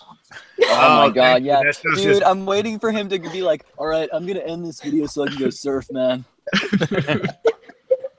Oh, now we're getting harsh. Now we're making it personal. Yeah, that's a At lot. home. Before we get off the topic, let me say that at one point in their video response to me, I said that I think that religious people can be prideful in the way that they think that they can talk to the most supreme power in the universe and sway them in some way to, work on their side or something like that. And both of the guys that were doing that video both said, name one religious person who ever does that. And I'm like, what? Appeal to a higher power? That's like that's your induction to any religion. That's what it is. Like religion 101. It's like you. Yeah. So let me ask: if you got said two football teams and they both pray before the game and one loses, does that mean God thinks they suck? Is that how it works? Hey, well, I mean, one of them looked Ted at a Cruz- cheerleader lustfully. That's what the problem was. I would Ted lose every Cruz game. and Donald Trump were both God's chosen candidates, and one of them lost and one of them won. So, I don't know. Oh big, God! big orange hear, Jesus though, in this his guy? Advisor? Did you hear his advisor saying, "God, you know what? God says that He's okay with you going to nuclear war with North Korea or some shit." It's like, what? Oh, sweet. What?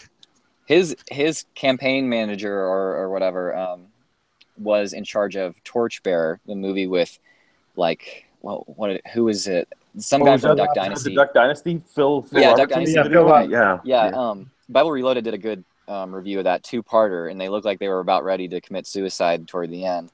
But it's worth watching. It's a horrible propaganda film, but it's worth watching that as well as I think the Bible Reloaded's review of it, at least for some laughs. It's pretty crazy, but the kind of guy that, is it Roberts or something like that? The guy from Duck Dynasty, he's not really that far off from some of the good old boys that we have here in the DFW area, and here in Texas. So it's like it's all around you.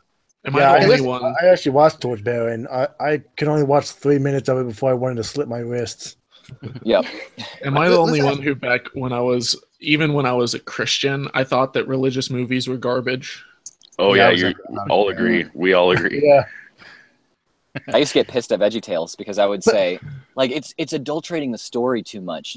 Joseph didn't store up pizzas in a big grain silo. He stored up wheat, and all these little kids are watching VeggieTales and getting the wrong idea. They weren't really vegetables. Well, so Larry I was being a prude. Larry the Cucumber he's not as mentally developed as Pickle Rick, and Pickle Rick says that there is no God.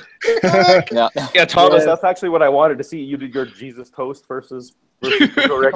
I want the next one to be Larry versus Pickle Rick. Oh, do it. That. You have to do it as if, because Pickle Rick won the last round, so he advanced. To anyone wondering what it is, I did a 4-hour live stream just with a loop of Mortal Kombat and expressions by Rick Sanchez from Rick and Morty, and it was Pickle Rick versus Jesus Toast, and people would vote with like or heart. And Pickle Rick, I think, got like 760 something votes, and as opposed to Jesus Toast got like maybe 20 or something.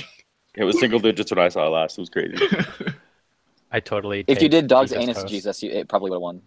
Hey, I want to ask Godless here. Hey, what is your, or who is your favorite lulz Cal?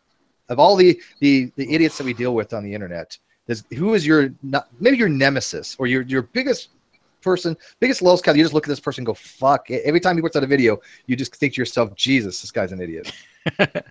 I don't know. I don't really have one. I try not to make I try not to make videos about the same people. So, or at least right after one another. So I'll just ignore them for a long time and then go check them out every once in a while. I think Mohammed Hijab, I've done a couple on him, and his videos are really bad. Like the one where he was like, "Look at the mountains. That means God is here. Look at the trees." that one was like really bad. And I have a cup. It's Jesus. Yeah. And if you watch his other videos, a lot of them are similarly bad. Depending on what's in the cup, it could be some of Jesus' blood. Yeah. And I also saw a video of him saying that if you're a feminist, you should welcome the hijab because it covers up women and stuff. So he's not only bad, but he's harmful as well. You're actually kind of close. It was snowman blood. Oh, wow. If Jesus' blood was straight up wine, that guy must have been freaking plastered. I hope he's not driving anytime soon. Michael Mendez had a question. He asked if we have the technology to revive the dead, not near-death experience, but actual death, and they speak of an afterlife. Does this prove a life beyond death, or the brain still works?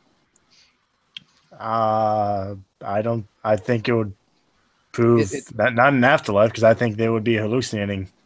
It's not a hallucination. Your brain starts shutting down. You get oxygen deprived, and one of the last things to go out is the neural connection between the eyes and the brain. It actually is going to be like a light that you actually see, like a tunnel. So that's what these people are probably seeing. Now, of course, there's no way to actually know for certainty. But I don't believe that people have actually died and saw heaven or saw hell and came back. I'm assuming he means though that if they were dead for a considerable amount of time, for say, I don't know, like half an hour. Hey guys, I'm going to be cutting out Try for 2 just weeks a now. second, but I'll be back in just a minute. I'm going to just kind of mute everything, and I'll be back in a few. Okay. Okay, Carthius. Yeah, but even I if don't you think were, so, because the human brain can only go 7 minutes without oxygen. yeah, but even if you were Lazarus, like even if you were Lazarus and you were in the tomb for 3 days and you come out, we still couldn't say that the experiences he described weren't, all compressed into those last couple minutes where his brain was alive. Like even if he imagined, like we've all had dreams where you imagine you're gone for a week or a month. I'd still be skeptical even after 3 days. Well, there's been historical instances of people who have gone into comas who, and in fact, even I want to say during the Middle Ages, they started burying people in certain places with bells next to the coffin so that they could like ring it if they, if they woke up and that they were buried prematurely. Because if you're in a very, very deep coma, oftentimes it's almost indistinguishable from if you're, straight up dead. Yeah, get beheaded. Somebody who's been in the guillotine, then come back from that. I'll be impressed. Seriously impressed. But even if they were dead for like actually dead for days, I would still think it has something to do with the brain. Maybe the brain coming back online. Like hypothetically, I'm talking about. Not that I think that's It could gonna be some happen. kind of like hallucination. Yeah, like You'd have to do maybe brain scans as they were dying and as they were being brought back to life to see which areas of the brain are being stimulated. Yeah, but that never happens. Like literally never. Like if you have someone, in an ICU, someone back to life as well. If you're trying to resuscitate someone, your first goal is to get their heart beating again. It's not to scan their brain. Yeah, and that's why, when I was doing my video on near-death experiences, it's all of the data and research that's been done on them is so lacking because we really can't, stick someone in an fMRI machine while you're trying to resuscitate them. We don't have the kind of imaging that we would need to really see what's happening at the time of death. We can do that with rats or with other animals, and what we've seen is right around the time of death, there is generally a spike that occurs in brain activity, which if that happens in humans, it could possibly account for some of the hallucinations that occur right at the time of death. But it's just not something we can feasibly do, ethically at least with humans. a lot of doctors. I've always obtained the belief that the only real way to prove an afterlife is to somehow prove that consciousness can continue after death, and I'm sorry we have no evidence of that. Yeah, a lot of nurses and doctors, like when my father was, and I'm not meaning to bring it down, but when my father was dying and I was sitting by his bed, the nurses were telling me about how like they would see things happen around the room and stuff like that. So I'm not sure if they were doing that to make me feel better. Probably it didn't work, but I think some smart people believe in that kind of stuff as well. That still doesn't get you to God, though. And I'm sorry to hear about your father, of course. But that doesn't get you to God, even though there might be an afterlife. There might be something else. There's a lot of things about spiritualism. It doesn't have to involve a deity. Well, and there's atheist Hindus who believe in reincarnation. Yeah. I'm not saying it gets you to God for sure. It definitely doesn't. But it would get you to the soul, which if that came out that there was some kind of soul, that would get you halfway to God, right? Like it would open the possibility a little bit more. Sure, I think it'd be a contributing evidence to the hypothesis of God. Sure. Well, because it would lend itself to consciousness without a material body, right? Right. Dualism. Mm-hmm. The problem is that the human mind is so susceptible to cognitive biases and self-delusion and misremembering things. Every time we remember something, the pathways, for that memory are being rewritten. You're literally remembering it slightly different every single time. And, you know, you can look at photographs and videos and kind of reinforce a memory the way that it actually occurred. But oftentimes, you know, people will have these memories of something that's completely off from, you know, the actual instance. And that's why a lot of courts, you know, have put people away for life, or even they're on death row because of eyewitness testimony. And then DNA evidence comes out as technology advances. We're able to go back and take some of the evidence and run, you know, DNA analysis on it, and people are exonerated. You know, it's the human mind is so subjective. Literally everything that we experience is, you know, our brain's interpretation of the senses that we have. And sometimes those senses are off. Sometimes we see things, we hallucinate, we see patterns. You were talking about pareidolia earlier, Steve, where you see faces where they aren't there. You see images where, you know, there really is nothing. And we assign and we attribute some type of meaning or whatever to it. There's infrasound, where if you hear a sound that's below a certain hertz frequency, you're not able to actually hear it and detect it with your ears, but there's certain tremors and vibrations in like the bones in your inner ears that'll still pick it up, and you freak out because these sounds are associated with natural disasters and whatnot. So for someone, there's a massive step to go between someone's personal experience of, you know, oh, I felt this supernatural occurrence that happened, I, you know, had some spiritual encounter, that anecdote, without actually having the scientific data to really analyze every single thing in the room, you know, after the fact or while it's going on, you know, it's just way too subjective to be useful. And sorry, that was long-winded. That's why in most courts, I mean, most lawyers know this, but like eyewitness testimony is the least credible form of evidence in the court of law. Right. I love the saying, the plural of anecdote is not evidence. Well, and the plural of anecdote is not data. That's the one. You got it. Your apartment hot, Rachel? It's red hot here. Oh, yeah? Oh, I feel bad for you. It's all right. We've only got one fan in the Wait, you're from Europe, correct? What do you consider to be hot? Well, I'm from Yorkshire, so anything is hot. Okay, I'm used to wearing like waterproofs all year round. we hit 50 degrees Celsius here. Oh, I have no idea what that is. 122 degrees Fahrenheit. Oh no, wait, no, I do know Celsius. She knows Celsius. Yeah, wait, you want me to do it in Kelvin? Okay, so apparently it's only 19 degrees outside, but inside I would guess it's a lot more than that. Well, you don't have an air conditioner there, I'm assuming. No. We have kind of like little ventilation fans because this is a new building, but apart from that, nothing. It's red hot. 89 degrees where I'm at. Yeah. Is that a lot? Or is that a little? In Vermont it is. No, 89. I go on a sweater. Are you kidding? 68. I was in Dubai a few years ago. I was in Dubai a few years ago, and it was so hot there that I just wanted to go swimming, and I hopped in the Gulf. But apparently, like that, because it's so hot there year round, and you know the Gulf is like just surround, like it doesn't have a whole lot of, you know, there's one little offshoot to the ocean that you hop in. It's like hopping in a bathtub. The water literally is not refreshing. Yeah, Dubai is hot. And Dan brought me a fan. Meanwhile, GC and I, the Canadians, are, you know, biting our tongues about you people. You don't know what weather is. Yeah, being from Texas and being from Texas and being up here in Ohio, it's like middle of winter for me. You know, I mean, it's what, like 75 degrees right now, kind of like a light rain, and there's a little bit of a breeze. I'm like, damn, that's like November weather. So, yeah, Abel, my friend, says it's 89 degrees in his apartment. That's crazy. Right now in Texas. Jesus so Christ. Yeah, that's pretty common there. You better make it, Abel. I can't go anywhere without air conditioning in the summer.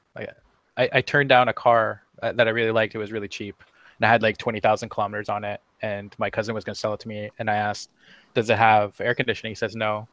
I was like, "Hey, no, can't do it." I guess I can't. Aren't you in the U.S. or Europe and Canada? Canada, yeah. Okay. It's not real Canada. He's in Toronto, Canada. Yeah, close to Toronto. A couple hours away. I'm in the Rockies, and it snows here every single month. It's also very hot, but Oh, every gosh. month there's 1 day of snow. See, I just drove up to Ontario for Imagine No Religion, and I had to switch my odometer over, or my speedometer over from miles per hour to kilometers per hour. I'm like, if I'm putting kilometers on, does it not, count towards my overall mileage of my car? Yeah, but that's a good way to get out of a ticket is when you're, going using the wrong one. They're Canadian cops. They can't catch you on their horses anyways. There's a lot of Canadians on YouTube. Like, there's a lot of subs that were telling me after my last video that they're from Ontario. So it'd be kind of cool to get like a get together sometime. Yeah. Wait, are you in Toronto? I'm close to Toronto, like a couple hours away. Oh, cool. One of my friends is putting on an event up there. He's bringing in Richard Carrier, and they're doing a thing on the historicity of Jesus. You should check it out. I actually have to leave in a few minutes to go see Richard Carrier. He's in my city tonight. Oh, nice. That's awesome. Yeah. And what city is that? Calgary, Canada. Okay, cool. We had the Olympics once, a million years ago. Oh, by the way, to the Canadians in this hangout, is there any way you guys can take back Justin Bieber? He's all yours. Oh, God damn it. See, I was going to say about the Olympics. In the U.S., we don't like hosting it. We just like winning it every year. Oh. Fun fact for you guys. You know the 2012 Olympics? The London ones. Yorkshire, where I'm from, would have got something like 5th in the medal tables overall if Yorkshire was a country. We're just that good. We got like 3/4 of the UK medals. That's awesome. Nice. Great for Yorkshire. Rachel, we expect you to win at least 2 gold medals in the next Olympics then. God, I can't even swim, never mind run or anything. Do curling. Well, maybe everybody's good at curling. Maybe that makes up for British people's terrible food and teeth. Hey, poutine's really now. good. Oh, it's British. There's a Canadian. I want to try Canadian food. I've got to try poutine. Everybody says it's great. Poutine, Montreal smoked meat. Yeah, that's all. Yeah, I hear it's wonderful. We don't have that in the States. I always thought that poutine was like a pejorative for like something dirty. It sounds that's pejorative. what it sounds like to me. Yeah, you poutine. Brenda said that Ricky Gervais says Canadians are Americans without guns. That's true. Yeah. It's like America's hat. Yeah. No, I view Canadians as like smarter Americans. That's all. And kinder as well. They're nice and kind and polite. Well, we are kind. True. Yeah. Well, yeah, it's because we've been dissing them this whole time, and they're just like sitting there, like. I'm surprised that they're not apologizing to us. If you can see us on our cameras, we're just nodding. Yeah, and saying I'm sorry. American, so nobody likes us. We keep fucking Man, I everything. just imagine you guys are meeting your mics going. We got Trump, so after that, is this what else? I just imagine you guys are muting your mics and going, "Oh, they're gonna fucking say that to me, eh?" I have to stick my grizzly bears on you. And then we click unmute and say sorry, apologize. Yeah, they gotta say I'm sorry. sorry. So sorry. Oh, what do you guys think about the terrorist attack in Charlotte? The white Killed supremacist Room. thing. Oh, just Yeah, the white supremacist thing. I was gonna do a video on it, Really? and I haven't I know, really. What am I gonna say? It's the worst thing that's happened in a while. Zoe did a good video on it. I liked hers. Oh yeah. Did you guys see that? Yeah, she responded pretty quick to that, and that's kind of like her. That's what she does. So yeah, I appreciated that video. And I have to do one because Ken Ham talked about it, and so now I have to. He's like your muse now, isn't it? He is. He's who I follow around. Like And, you. yeah. I mean, I guess Kent's mine. I guess Ken's yours. Yeah. Well, he may be an atheist, so I owe him that. I kind of. You have a loyalty to him. The Catholic Church made me an atheist. What was it that Ken Ham did that made you an atheist, Paul? So interesting. So I had, as we all know, the cognitive dissonance phase of your Christianity. I set out I was going to go prove that my young Earth stuff was all right, and so I went and what's the best possible material I can get on all this, and so I got the answers books, and as I was reading those, and as it was literally as I got to the question where kangaroos were floating to Australia on logs. I'm like, really? This is the best mind that my side has to offer, is that kangaroos floated to Australia on logs. And as I read the book, it was just my whole younger creator. I didn't deconvert from Christianity right at that point, but the whole younger stuff, I'm like, he is the best mind we have, and it is all crap. Oh, come on, Paul, that's not as good as qualablistic theory. Well, I learned about that later. That is the best theory of all time. That is better than Hovind's canopy theory. Did you say koala-ballistic theory? The koala-ballistic theory. Yep. Yes, Paul. You want to tell him what the koala-ballistic theory is? Well, so yeah, I was I recently did a video about kangaroos getting to Australia, and I was researching the various theories that were put out there, and on one of the ICR, in fact, had they said that because the Ararat region had so many volcanoes, the volcanoes probably exploded and got some of the animals closer to where they were going. Oh, wow. I swear to God that you don't believe it's a real thing. Like, they believe. Well, who was that was saying that thousands of miles? Who was it that was saying that the craters on the moon were formed from exploding geysers from the flood? That was good old Nephilim, my old arch nemesis. I think Nephilim 3 said that. Yeah, that's okay. Well, hey Rachel, put your hands over your ears real quick, please. Put your hands over your ears. There you go. It's called the lunar Prokofiev theory. And the lunar Prokofiev theory is basically he believes that the fountains of the deep opened up and spewed water all the way to the moon in the form of ice crystals, producing the craters on the moon. And the craters on the other side of the moon as well. It's just batshit.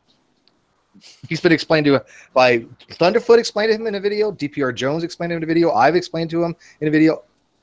Oh, immensely against physics that actually is. Mm-hmm.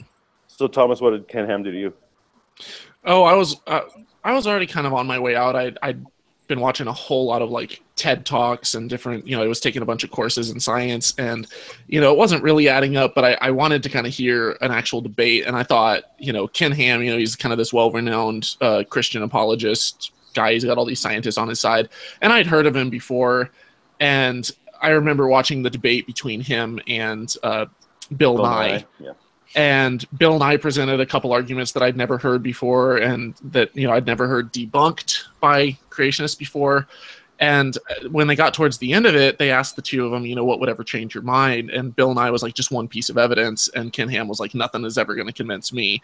And at that point, I was just like, I'm done with this kind of dishonesty, this level of maybe there's a God and it's some deistic God, but like I want to go where the truth is, and I want to go where the science leads.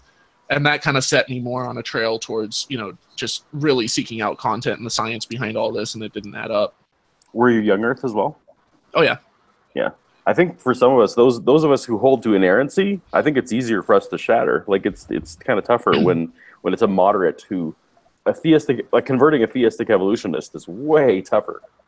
Well, I could not agree more. That's something I talked about with Godless Engineer in an interview. Like when he interviewed me, the fact that I accepted any kind of inerrancy, made it to where dominoes had to fall extremely quickly at a certain point.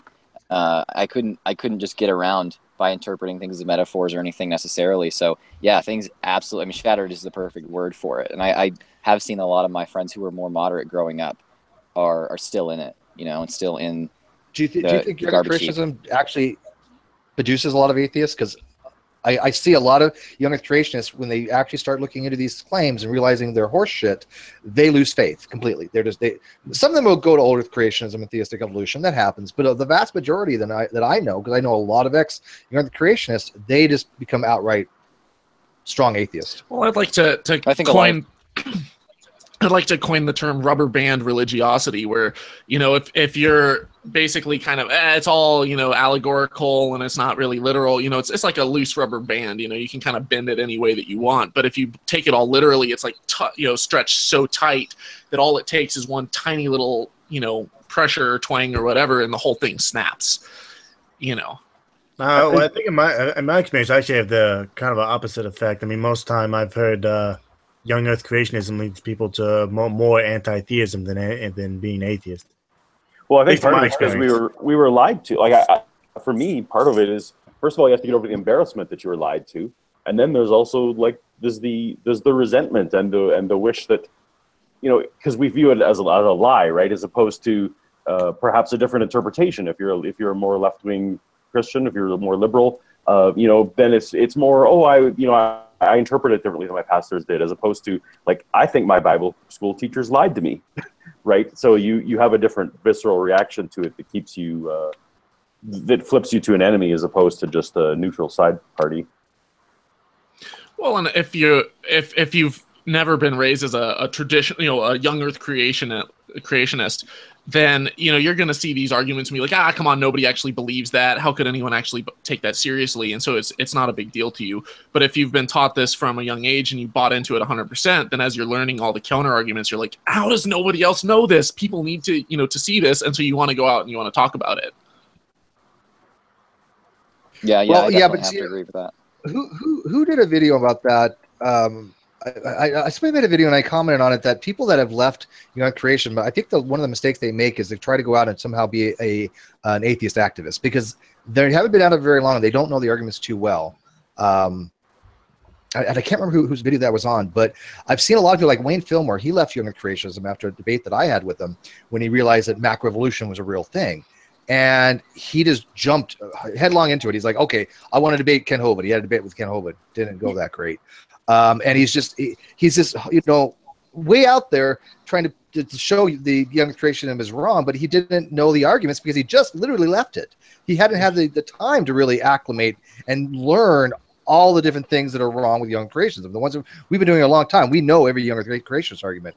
Now, about, I don't know, almost a year later, he's gotten a lot better at it. But I think it's kind of detrimental to try to jump in and let me show you why you guys are all wrong, because people that are young creationists are not going to look at these guys and go, oh yeah, well, you left the faith, now you're trying to tell me why it's wrong, and you don't know the topic. So it's effect. Would you guys agree?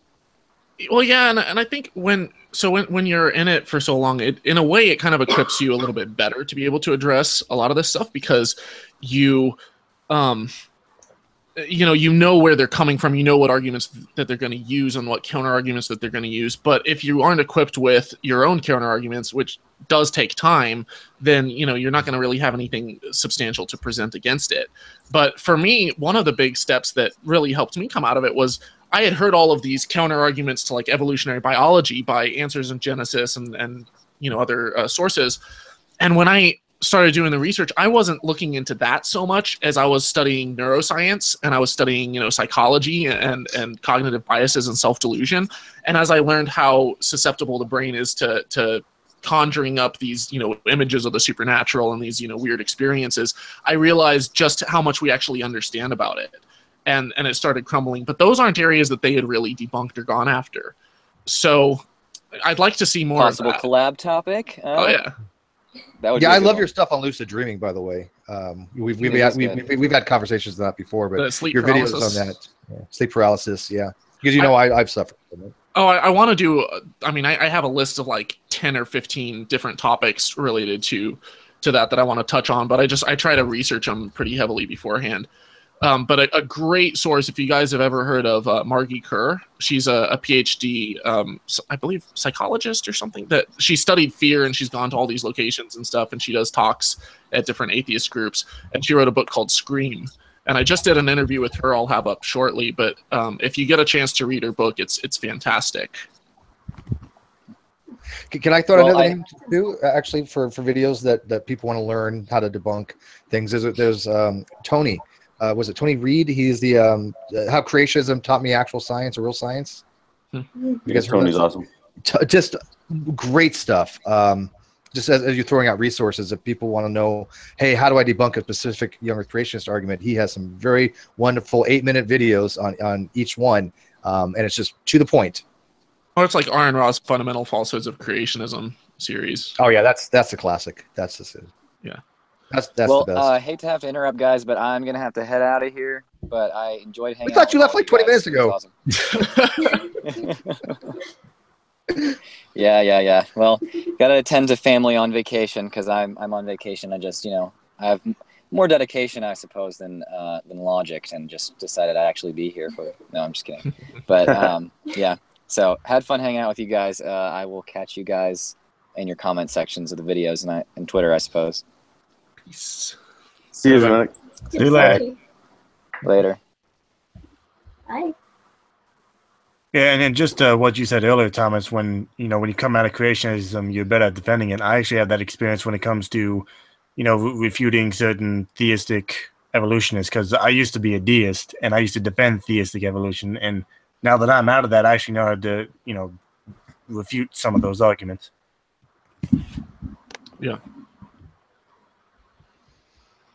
Well, so we've been yammering on about all kinds of topics, but I want to hear Godless Cranium chime in a little bit more. It's his celebration. I know. We should have brought cake. He talks too much. Seriously. He probably left the room. His mic's muted. He is. He's like, whatever. Just leave them, and he'll come back later. Yeah. 3 hours later. Oh, you guys are still here. Oh, he unmuted. Maybe he's back. We're not getting notifications. He's got 10,000 subs, 68 people watching. That should be like 10 times higher. I don't think YouTube live stream all the time, Steve. I know. I know. It's because I have a face for radio. I'm scaring them off. It goes up and down too. Like it goes up to 80 and then it'll go down and then it'll go up. On top of that, a lot of people don't sub to me for live streams, so they don't do it very often. Same here. I swear though, I think that people are just not getting notifications, because I subbed to a lot of channels, and all of a sudden I'll find something out there going, where the hell did this video come from? I didn't even know they had it out. I don't know. I got notifications for this video while I was on it, so. Well, this one I did, yeah, because I watched Godless's video a lot, but yeah, I think it might have something to do. It might have something to do with notifications as well. Rachel, did you get the invite, by the way? I'm sorry. Sorry, what invite to what? I'm lost. Oh, I sent. I don't know if there was you or another Rachel, but I sent you the invite to the GDC. But I also put in the internal chat there. I just wonder if you got it. Oh, okay. What'd you send the invite? In the internal chat, the group chat. Oh, right. Oh, here we go. Okay. Sorry, I'm pretty useless at this. Oh, there we go. Yeah. Steve collects people. I'm a collector. You know what? That is one thing that I have a knack for. I find talented people and I get them together. And I gotta catch them all. Yeah, and when we have a panel, I know who to pick for what particular topics, because we have 40, 50 people with PhDs and advanced degrees, and if you have a topic, boom, we'll find the right person. Like Nephilim Free put out a video today against Dragnot Silvas, a great friend of mine, and it was on fish, and it was very, very technical. Even though Nephilim Free knows nothing about this topic, but I have to have people that are ichthyologists at my disposal. So, I forwarded it to a friend of mine. So, Steve, if we evolved from fish, why are there still fish? Fish. Monophyletically or paraphyletically, there's a difference. You ever seen a canine become a non-canine? Yeah. Let's get G-Man. He'll explain it to you. Yeah. Oh, apparently Steve was my going to make 88th subscriber, I think. Well, he's going to do what? He's going to make a just video? real quick, one of G-Man's followers, I guess, Antonio Fletcher, made a response video to you. Oh, yeah, no, he's made 2 now, and apparently G-Man has threatened to make a response video to me when he gets back off holiday, so I'm looking forward to that. Oh, God. Oh, yeah. Lucky you. I wish one of them would. The only person that's in the Clown Car posse that has made a response video to me is Antonio. Rachel may not know. Do you know what the CCP is, Rachel? Do you know what the Clown Car posse is? I don't know them by name, but I think I know which guys you're talking about. The term? The Clown Car posse is a term that Alex Botten came up with for a selected group of creationists that literally have no cognitive thought in their head. They're just brain dead, absolutely brain dead. Ray Comfort and Kirk Cameron. Well, the older crowd was like Jason Burns, and it was Von Helton and Nephilim Free, but now it's also included people like True Empiricism, G-Man, Antonio Fletcher. Yeah, these people are the literally the worst of the worst, and they're called the Clown Car Posse. I'll send you a list later. We actually have them itemized, and we have a wiki on them. If you ever want easy response videos, Rachel, just go to them. Yeah, they're interesting characters. One of my favorite things that Antonio said about, in response to one of my videos, was when he started talking and he was on about me asking for evidence of God or whatever, and he's like, it's like when you go to a crime scene, you don't just go to a crime scene and collect evidence. You have some idea of what's happened first, and then you look for the evidence. It's like, what? Oh, What? what? That's what you don't do. That's the opposite of what you're supposed to do. So I think it must have been the Fucking black Antonio. guy. Let's look for, you know.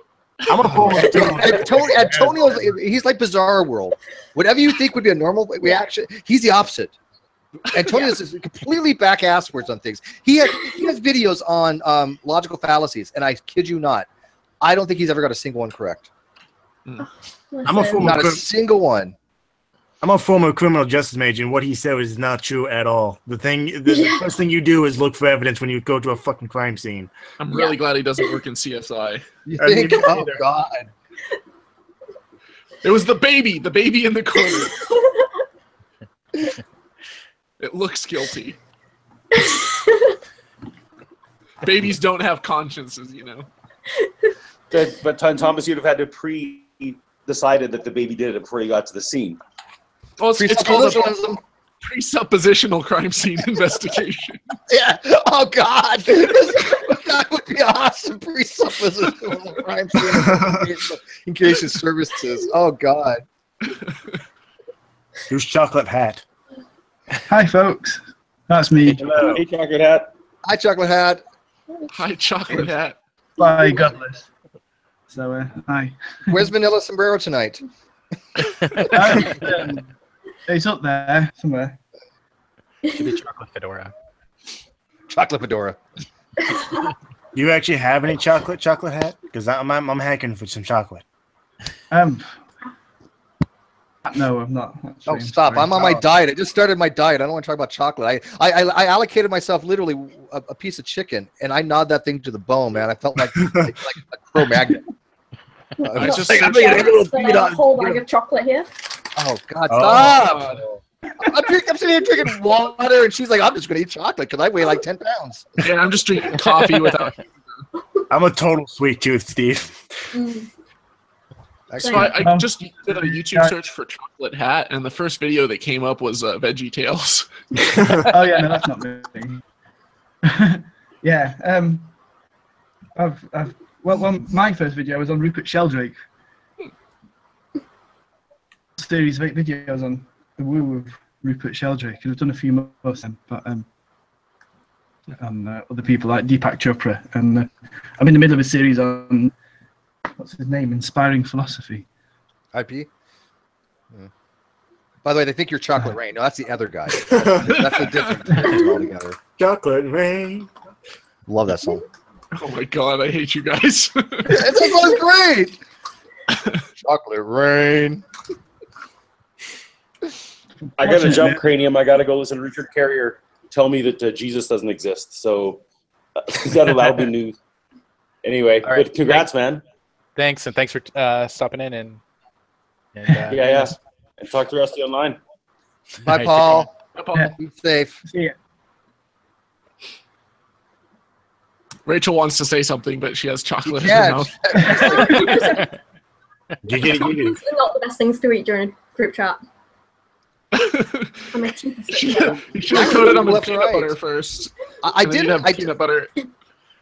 I tried inviting Dark Matter 2525 or Call of Dusty, but I tried, but that would have been cool. Good try. Good try. I tried for you, man. I tried for you. I asked you who you wanted. Yeah. Cult of Dusty would be cool. I think he's funny. Yeah. See, I just want Dark Matter to know who I am at some point. Say my name. He Notice knows me, who I am, Senpai. but the only reason he knows who I am because he's watched the Hovind debates. Well, see, he kind of inspired me a bit back when I was a creationist. I watched a bunch of his videos, and him and like 43 Alley and others, and Potholer 54, and I kind of saw the appeal of making animated videos, debunking this stuff. Potholer's having a debate, by the way, Thomas. What? Potholer is having a debate on the 22nd. Oh, right. Isn't it with Ken Ham or Kent Hovind or someone? Steven Chowder. Oh, right. Yeah. Steven Crowder. It's Steven the, Crowder, on the DPR's one channel. on climate change. Yeah. Oh, I'm going That's to watch be the awesome. shit out of that video. Yeah, Pothole is one of the few people that actually does a lot on climate change and the debunking. And he knows his stuff, too. And he knows how to research it does. correctly. Potholer's going to. He does a lot of research. So he's one of my big inspirations in the first place, anyway. Yeah. In fact, Yeah, I think what it was is I watched this video on how not to argue with idiots or something. I think it would be awesome for It's basically a guide on arguing and debating people on YouTube, and his thing is about just going back to the source and checking facts. And that. What's the quote? Never argue with idiots because they'll bring you down to their level and beat you with experience. Well, yeah. You know, that's a good question. When do you stop engaging with somebody? When you go, okay, you know what, this is not going anywhere because you're just beyond your ability to actually have a reasonable conversation with. I actually have seen people that I will answer a question for them, right? I'm happy. Ask me a question, I'll answer it. I'll give you a direct and honest answer. You may not like it, but I'll answer. But then I find out they don't want to reciprocate. There's no there's no reciprocation there. And if they don't want to answer a question back and forth, why do you have a conversation with them? You think it's okay at that point to go, you know what, I'm just done with this. I don't want to continue with you, because if you're not good to have an honest dialogue, then why bother? Yeah, exactly. Like escaping atheism or deflating atheism or Westcott Downs. I mean, there's a whole number of people I can come up with that are like that.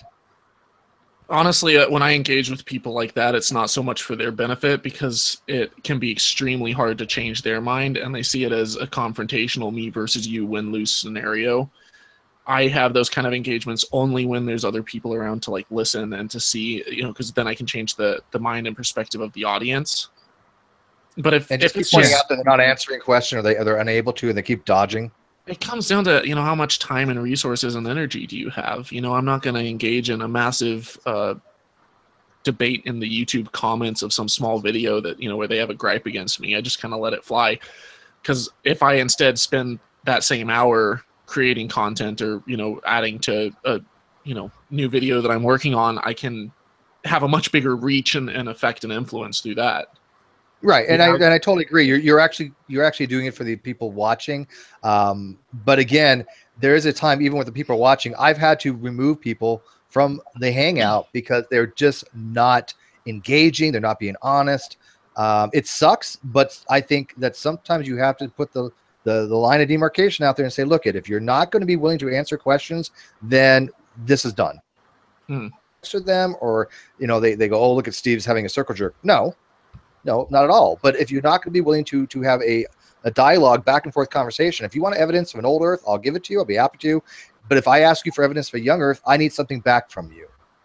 Yeah, like so just on the escaping atheism said, I was kind of, I don't want to say I was trolling his chat, but I was in his chat, and you know, he had to acknowledge me during the live stream, and he pretty much said that he didn't care about my my sources. I'm like, I even said in the chat, I said, okay, well, thank you for letting me know you're not interested in the conversation. Okay, I put a shout out to Hi Godless Mom to say hi to Godless Mom in the live chat. Oh, Godless Mom. I watched Mom. Hi. I watched her show the other day. She had it with Mr. Oz, and it was really good. They didn't have a link. It was a good little podcast, or a little broadcast that she had.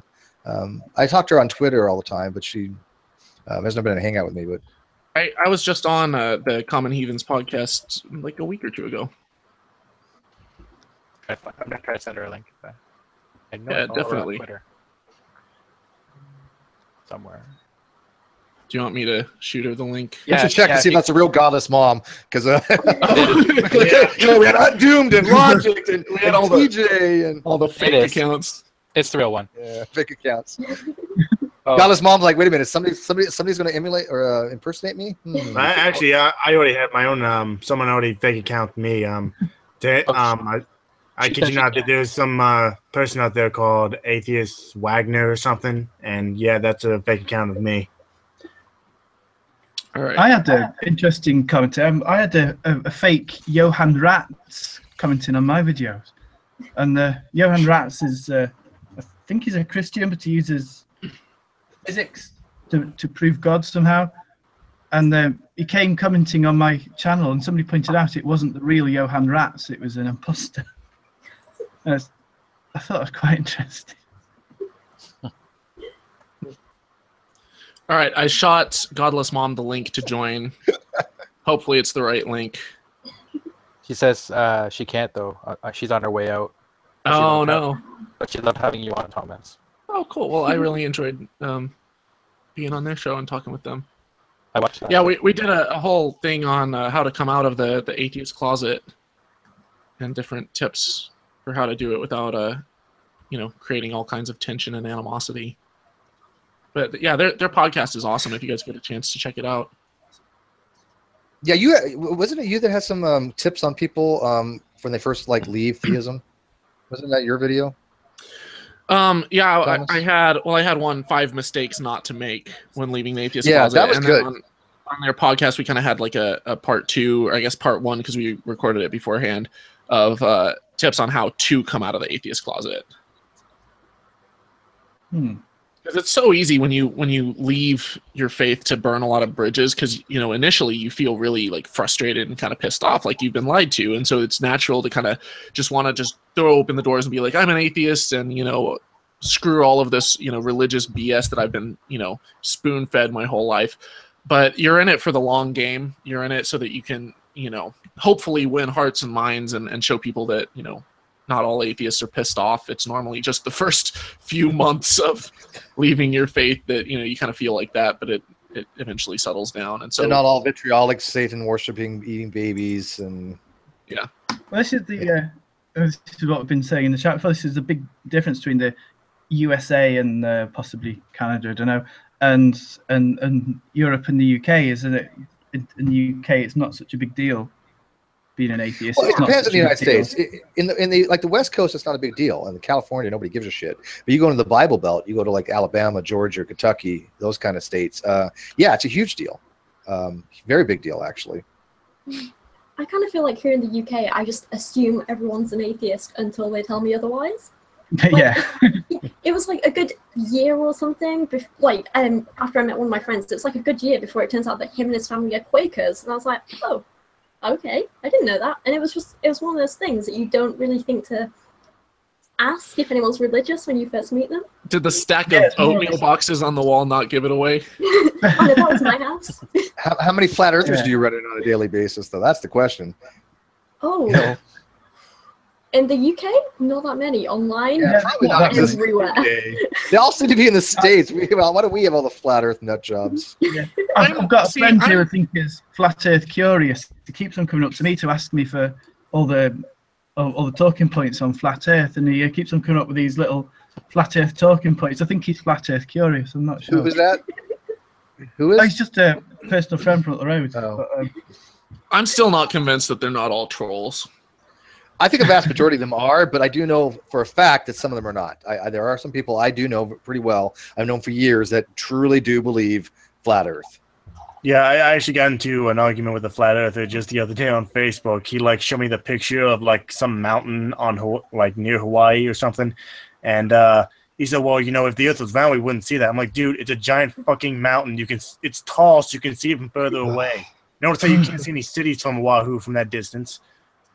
Well, the problem is when you try to explain anything, they don't understand physics well enough to understand why what they're seeing is what they're seeing. They don't get it. They think that gravity isn't even something that exists. Well, it's as you travel size into consideration either, Steve. Oh, scale. They're lost on scale. As you travel away from that mountain, why is it that the bottom, the base of it disappears below the horizon first? Yeah, they call that refraction of the atmosphere. It's because of buoyancy and density and. Which are all related to gravity, of course. Yeah, but that doesn't exist. Gravity doesn't exist. Gravity doesn't exist, so therefore buoyancy does exist. I like that logic. Yeah, I don't know how you get buoyancy without gravity. I mean, have they ever done a free body diagram? Because I wouldn't know how that would even work. No. There's a lot of flat earthers on YouTube, though. There's a lot of them. Well, but like Thomas said, a lot of them are just they're trolls and pose. Yeah, maybe. They all secretly work for SpaceX. And it's, what is name a conspiracy thing dumber than flat Earth? Hollow Earth. There you go. Chemtrails. Pizzagate. Petergate? What's that? Pizzagate. Oh, Pizzagate. Oh, yeah. Oh, that is pretty. Well, okay, it's stupid. Don't get me wrong, but is it dumber than flat Earth? Fluoride in water. Yeah. Vaccines lead to autism. That one pisses me off. Yeah, that was dangerous. I'm mildly autistic, in case anyone doesn't know. That was the most dangerous, anti-vaxxers. I'll give you that. But I don't know if it's the dumbest. To me, flat Earth is really the bottom of the barrel. I don't know what else is worse. I thought chemtrails was the dumbest because it's. I mean, flat Earth is really stupid, but it's very difficult to see if the Earth is flat or if it's spherical if you're stood on a flat plane. Whereas chemtrails just makes no sense whatsoever. Well, see, before I went to Vietnam, I took probably like 10 different vaccine shots ahead of time. So I didn't just, just take a vaccine or two. I pretty much just cannonballed onto the spectrum by their logic. I've never I used to get vaccines, but that was like long before after I was diagnosed with autism and Asperger's. Vaccines are pretty standard in the UK. Like, we literally would, in school, line up in the classes to go get our vaccines. It was standard. No one questioned it. It was like, this is going to help us. Well, let's do it. Yes. It's well, the popular anti-vax thing, more of a recent thing, isn't it? There was in the UK there was an outbreak of measles in, I think, Cardiff or Swansea. And I think that I'm not sure if it's been actually 100% linked to anti-vax community, but I think it basically is. But it's likely. Yeah. You know what? I have to give the answer to Blue in the live chat. He actually said the worst one is Sandy Hook. People that deny that. I think that's dumber than flat Earth. It's actually it's more reprehensible. Somebody dumb is disgusting, honestly. Yeah, I think so as well. Yeah, absolutely reprehensible. So you know how people will talk about like big pharma and the big banks and the government, and it's all this giant top-down conspiracy. Whenever I hear stuff like that, I'm always curious how they completely dismiss big alternative medicine, because that's like a multi-million-dollar industry there. If they're talking about follow the money and it's all anywhere that there's cash, there must be some conspiracy or some suppression of whatever, people just heartless bastards trying to rob people of their money and their health to make a buck. Alternative medicine is like the worst culprit for that, and it's like a multi-million, if not multi-billion-dollar industry. The homeopathy, man. Yeah, and psychics and salt rocks and all kinds of weird, unscientific bullshit. It's not regulated either. Yeah, the cancer cures, the Wu cancer cures are particularly despicable, I think, because there's a lot of money in them. There's been the huge case in the UK, which me not watching TV or reading the newspapers, I had to be filled in what it was about. But there was from what I remember, there was a child who, I'm not sure this is cancer, but it was a health thing anyway. This is a child who was in a coma from birth, and the family refused to give up because obviously it was very distressing for them. And then they were offered a treatment in the one. Yeah, I think it was. Yeah, and then Donald Trump weighed in with the tweets, didn't he? In the end. So, getting behind the family, but I think the health professionals were, from the beginning, they were saying, baby screwed up, it's always going to be screwed up, and there's very little anyone's going to do. And all these, I think they were going to go to the USA to do some kind of treatment. Yeah, but didn't it turn out that the baby was kind of too far gone in the end for them to even be able to do anything? Yeah, the baby was basically screwed up from birth. I think its brain was bought in jelly or something. I don't know exactly what it was, but they were looking to take the baby to the US to do this experimental treatment, but it kind of it wasn't okayed in time or something like that. But it turns out that the baby, the treatment wouldn't have helped it anyway. Yeah, there was a slight chance. It was a very sad case. May have helped a tiny bit of the issue, a tiny percent, but in general, it basically would have made no difference. Yeah.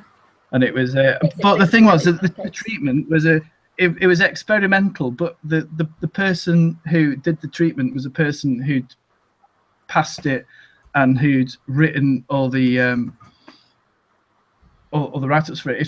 It's basically, it was not really it was woo. It was self-advertised, self-aggrandizing, expensive woo by somebody who'd done this time and time again and made mega bucks off it. And it was a very big case. And it was one of these things where all the national media got involved, and they were making money off it as well, selling the stories, and everyone in the country had an opinion, and Yeah, it's a little bit. Dan's just said in the live chat, he said that the American doctor who like gave them hope hadn't even seen the brain scans at the time when he said he was gonna like do the treatment on the baby. So yeah, it's a bit dodgy. Yeah. I mean that's screwed up. It's closely related with all the health woo, because the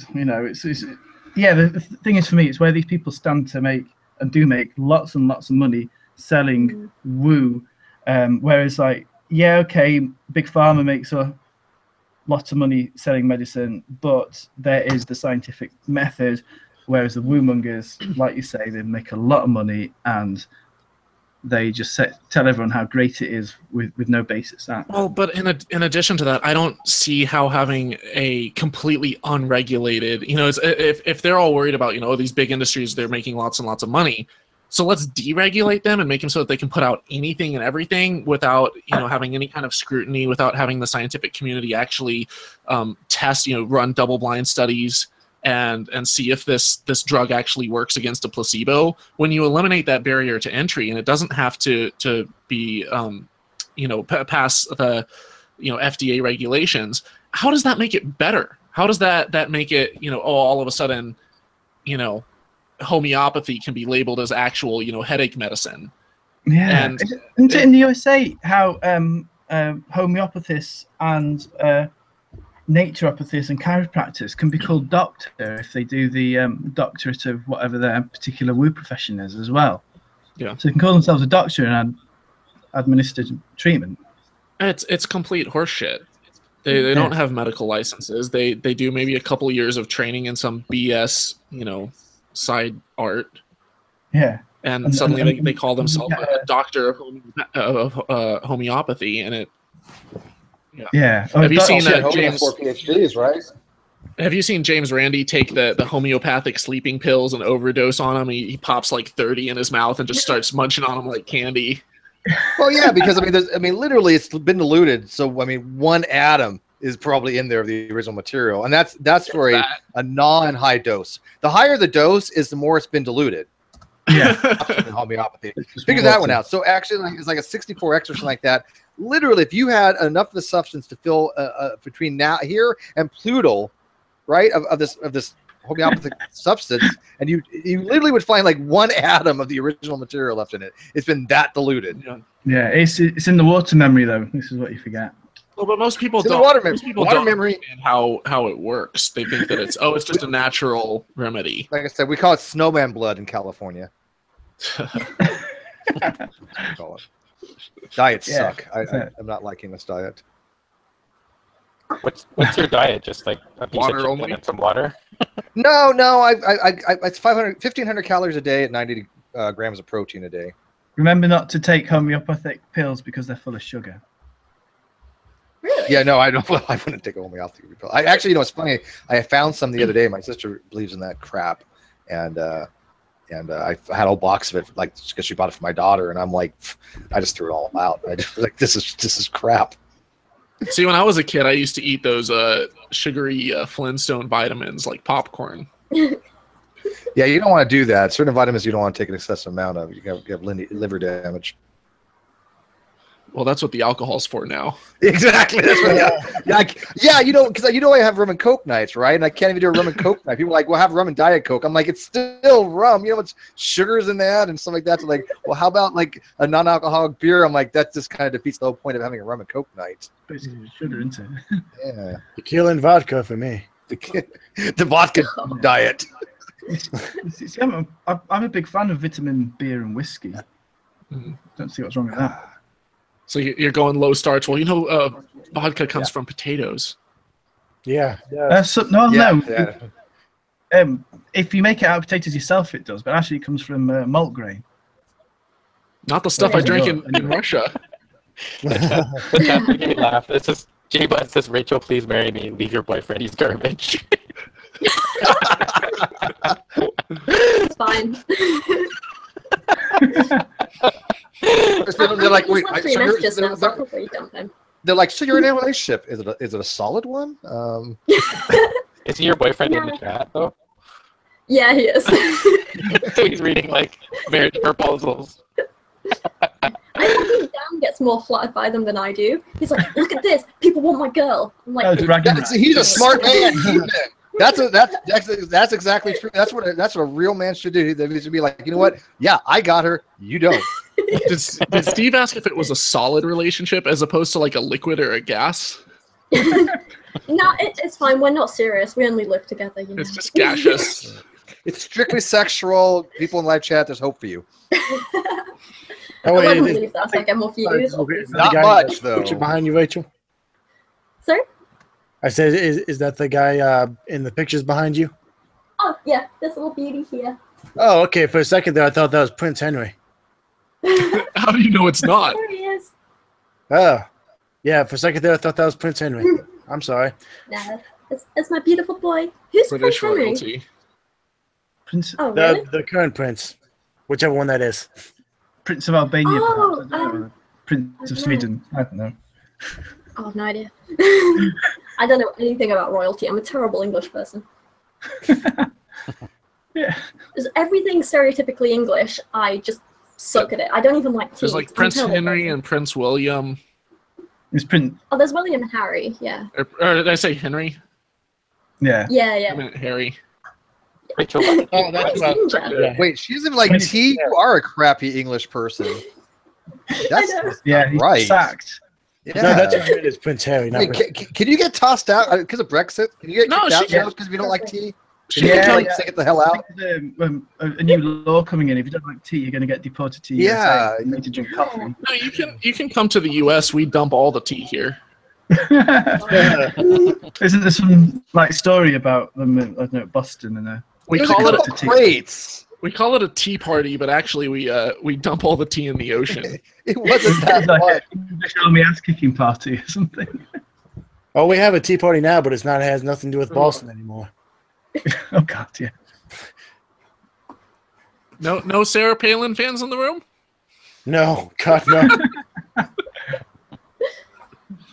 Thank I God love she's in Alaska. I love the stories about her daughter being all like, about abstinence and stuff, and she's like got pregnant twice or something without being married. And she's still doing it too, by the way. Really? Oh, she's such Yeah. a hypocrite. Yeah, Ridiculous. I find the whole thing quite hypocritical myself. Well, I'm celibate by choice, but that's only because every girl I know chooses not to sleep with me. Oh. So it's not my choice; it's theirs.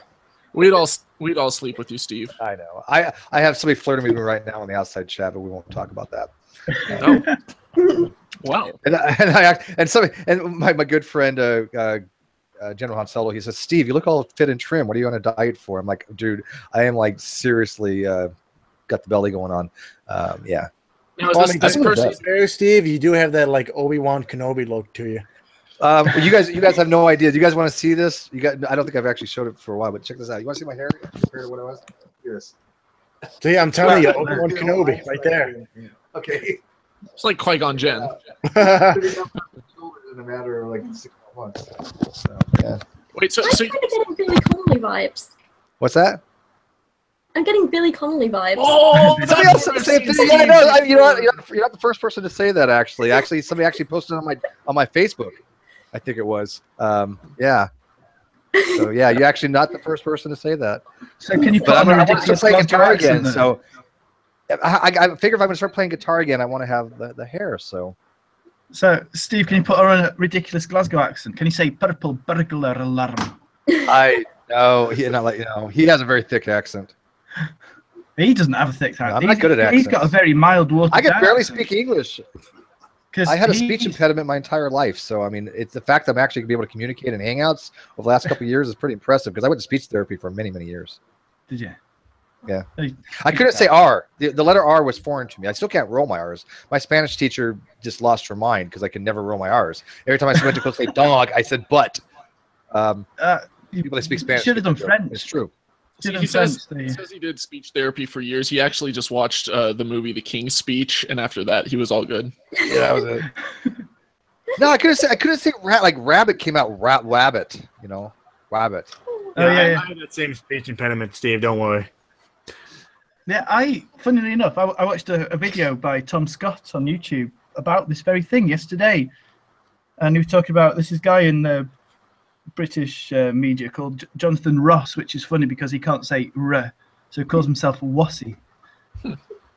Tom Scott, isn't he a computer file? Tom Scott, yeah, he is, Yeah, and yeah. number I like his file. stuff. But he has his own channel too. He's brilliant. He's one of the cleverest dudes on the internet. I He is swear. great. Yeah. And, I wish I had a British well, it turns out Just makes you sound smarter, doesn't it? I know, it's like people would actually tune I into know. my channel more, and my IQ would just skyrocket if I was able to. Girls have you ever are watched men are English smarter. football? I hate that. Football fans. Well, I've So, wanted we for a have while. a- I've wanted to get my master's at Oxford, and if I stay there for long enough, I could pick up the accent. I actually got a lot posher when I lived in Oxford. Like, Yeah. I used to sound a bit more common, and then I moved to Oxford for like 15, 16 months, and when I came back, I was way more like, oh yes. And I How was like, far no, how I far gotta are stop. you from there? At the minute, maybe an hour and a half. Have you met Alex? Cosmic Skeptic? Skeptic. No, I've not. Or Steve from Rationality Rules? No. You Steve's should really do a collaboration with both of those guys. Everyone says that, but I'm still little, and I feel too small. Steve is really a nice guy. He is really, Yeah. really cool. Yeah. I'm still like new to the whole like actually being taken seriously on YouTube thing. And Well, it's collaborations. definitely overwhelming, but it's great. If you do, Don't worry. I mean, you're talking to a man who only has 213, and I'm not taking that seriously either. here's the thing though. Dude, I years would ago, I tried advise. to get you subs, Atheist Ranger, and I never got off the ground. I don't know why. Yeah, what I now? did try to get you back years ago. I tried to get you subs, and just never went anywhere. Oh, I remember you had your 100. Remember when you had your 100 sub party? Oh yeah, no. And Steve, here's the thing, though. And this is my personal opinion. I have a very boring voice. I think that's why. See, Rachel, a very cool avatar. I would advise that you find some different YouTubers to do collaborations with, because that's the most surefire way to grow your channel. Especially if you make whatever video you're doing a collaboration on, make that video one of your best videos that you've ever made, and showcase like the best parts on their channel to guarantee that you bring people to yours. But that is a way to gain legitimacy, is the people who you choose to collaborate with, and be, especially in the first few months, be extremely selective. Because if all of your collaborations are with someone who is brand new, iffy, like you're trying to build credibility right now. So you can have people like that on your channel, on your show and stuff, but I'd say like try to do it down the road if you can. But someone like Rationality Rules or Cosmic Skeptic, or if you can bring like anyone who has like a doctorate or PhD, or who has like a book that they've written, some level of credibility, that will add to your show's legitimacy. And if you do that early on, it'll really help to bump that up. Well, can I throw this out there? I mean, I would happy to invite her as a guest on the GDC on my channel and introduce her to PhDs. What field do you like, and we can get you in touch with some people that might be willing to do some kind of collab with you. I mean, what's your field? You enjoy? That'd be amazing. I'm at the minute kind of working on a lot of neuroscience videos. I've only got like 2 out at the minute, but I'm doing a hell of a lot of research in the background about that. So something like that, having some proper like. Oh, I think we could accommodate that. Actual expert would be amazing. Well, let's see. Hogtie Champ used to do brain surgery. Does that count? Yeah, in fact, if I invite you once, I'll be more than happy to do like kind of like an interview video with her. I mean, an interview, hang out with her. You could do something with Ben Carson. Ben Carson. Ben Carson. Well, you know what? That would be like the optimal person I would ever want to get in like a hangout. Somebody like Ben Carson, so I could just ask him straight out, how could you know so much about neurology and be so goddamn stupid about the age of the Earth? I don't understand this compartmentalization that goes on. Have you read his book? Fuck no. Okay. I don't even like a curse in here. I'm sorry. I'm like the only one that's been cursing. This is me. Sorry. He claimed that he had a dream, and that when he was going to take his test on, he had some medical test in one of his undergraduate classes that I forget where he was going, like Harvard or somewhere, and he wasn't prepared at all, and he like hadn't studied, but like he prayed to God, and then he had a dream, and all the answers came to him, and he went and took the test, and it all just flowed out, and he got an A. Oh God, would you want that guy to work on your brain? You know what? I'd be let me die. Just let me die. I'd become out a vegetable or something. I can't. I never thought I'd say this, but Ben Carson is like the dumbest, smartest person alive.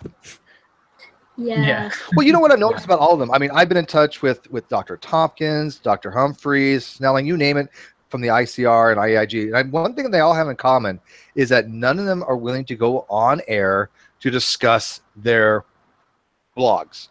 With the only one exception, that's Jerry Bergman, who I was supposed to contact again yesterday, but he's the only one that's been happy. He wants to come on. He wants to talk about anything with young creationists, but every other one of them will not go on air to defend what they've written on AIG or ICR. Why is that? Well, half of them are straight up liars. Exactly. There you go. You know, they know they can't defend it. Wasn't it Humphreys that had something where like he worked on he had some papers that he published like in Australia that were about, you know, the old age of the Earth and evolution and stuff, but then when he did stuff for AIG, he took the complete opposite perspective, and he was just flip-flopping back and forth depending on where the money was. If you actually go look at their dissertations for their doctoral theses, they all use old Earth metrics. I mean, one of them did a radiometric dating on rubidium and strontium, and yet now he's out there saying, "Oh, radiometric dating doesn't work." You did your thesis on this. I mean, that's just. Yeah, they're very dishonest. Now, Humphrey said he'll answer questions for us, but he won't come on air, but he'd be happy to answer questions about rates and things he did with like zircon and helium diffusion rates. But it's not the same. It's not the same. I want him in person so we can directly ask him questions, you know, like just like Dr. Tompkins. And a lot of times, like they're, you know, oh, this is evidence of a young Earth. They'll take something like volcanic rock, that's, you know, been recently laid down, and they'll send it off to labs, but what they don't say is that it had all kinds of contaminants in it. So when different labs get different dating metrics returned, then they see that and they're like, oh, you know, see, it's not reliable. It's like, no, when you tell them that it has these contaminants, or when you're careful, you know, not to you know, when you're taking the samples themselves, then they all come back with exactly the same result.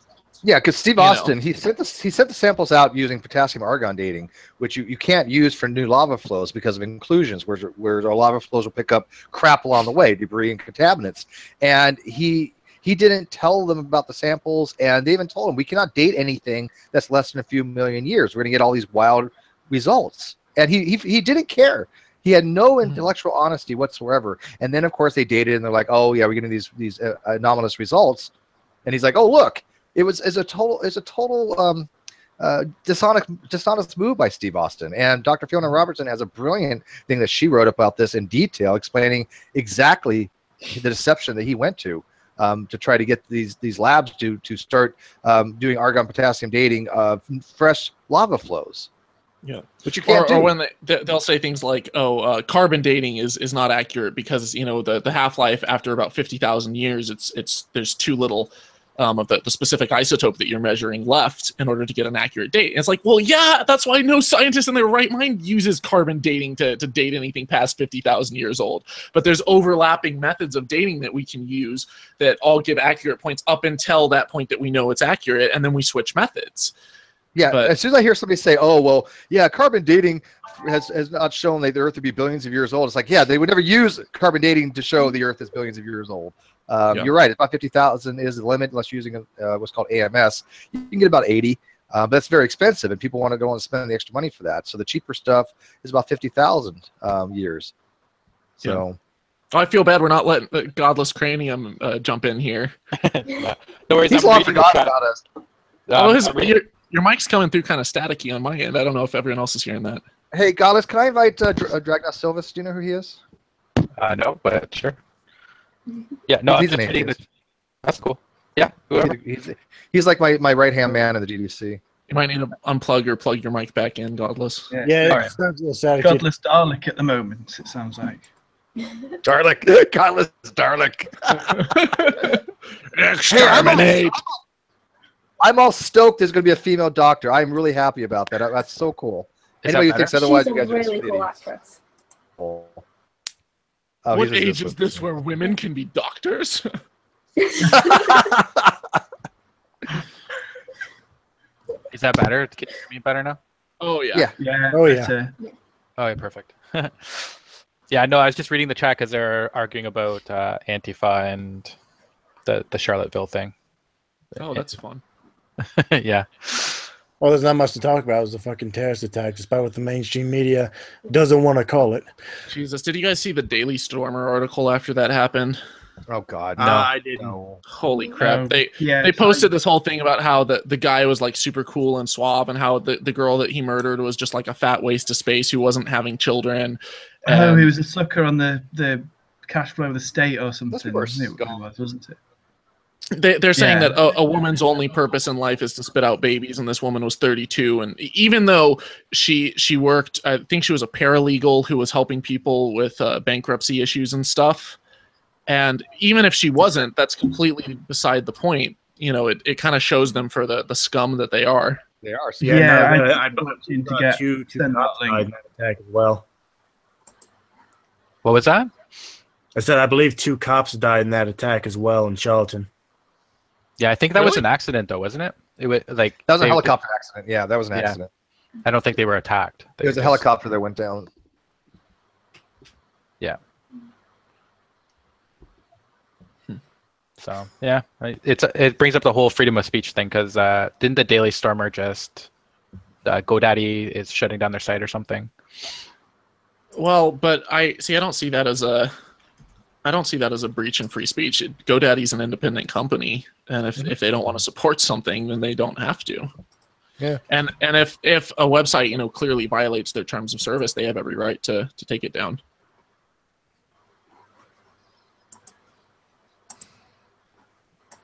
Yeah, I agree. I mean, it's like YouTube, right? Like people always argue about free speech on YouTube, but you can call it out and criticize it for if they don't allow something, but you know, at the end of the day, they're a private company. So Yeah, we're at their whim. There is no Yeah. free speech on YouTube. It's whatever they allow, and we accept that. I don't have a problem with that. I just wish they would be more clear in their policies because they're very, very vague, especially with this newer policies they came out with. It seems to be arbitrarily implemented, and that's what I get on YouTube for. I think they do it on purpose that way, though, right? Because then it gives them Leaves wiggle more room. leeway, yeah, If it to do what they allows want. them to be vague, then they can allow everyone on and then decide down the line whose account they're going to terminate or. Oh yeah, I mean, YouTube has an army of lawyers, you know, their legal team. I guarantee you that those contracts are heavily scrutinized to word it exactly how they want, to give them all kinds of wiggle room. Oh, sure. Yeah, They don't want the only part of that I didn't really like was the part where it said, like, if it's not against the terms of service, they're still going to penalize you. Just put it in the terms of service. That was weird, right? I mean, it's not against. We're not saying it's against the TOS, but we're just going to say we're not going to advertise you. We're not going to promote you. We're not going to allow comments. It's like why bother? Yeah. Well, essentially what that means is that you can still post it and you can still, you know, share it all throughout social media and get paid through Patreon, I guess. But your channel is going to stagnate and you're not going to see a lot of growth.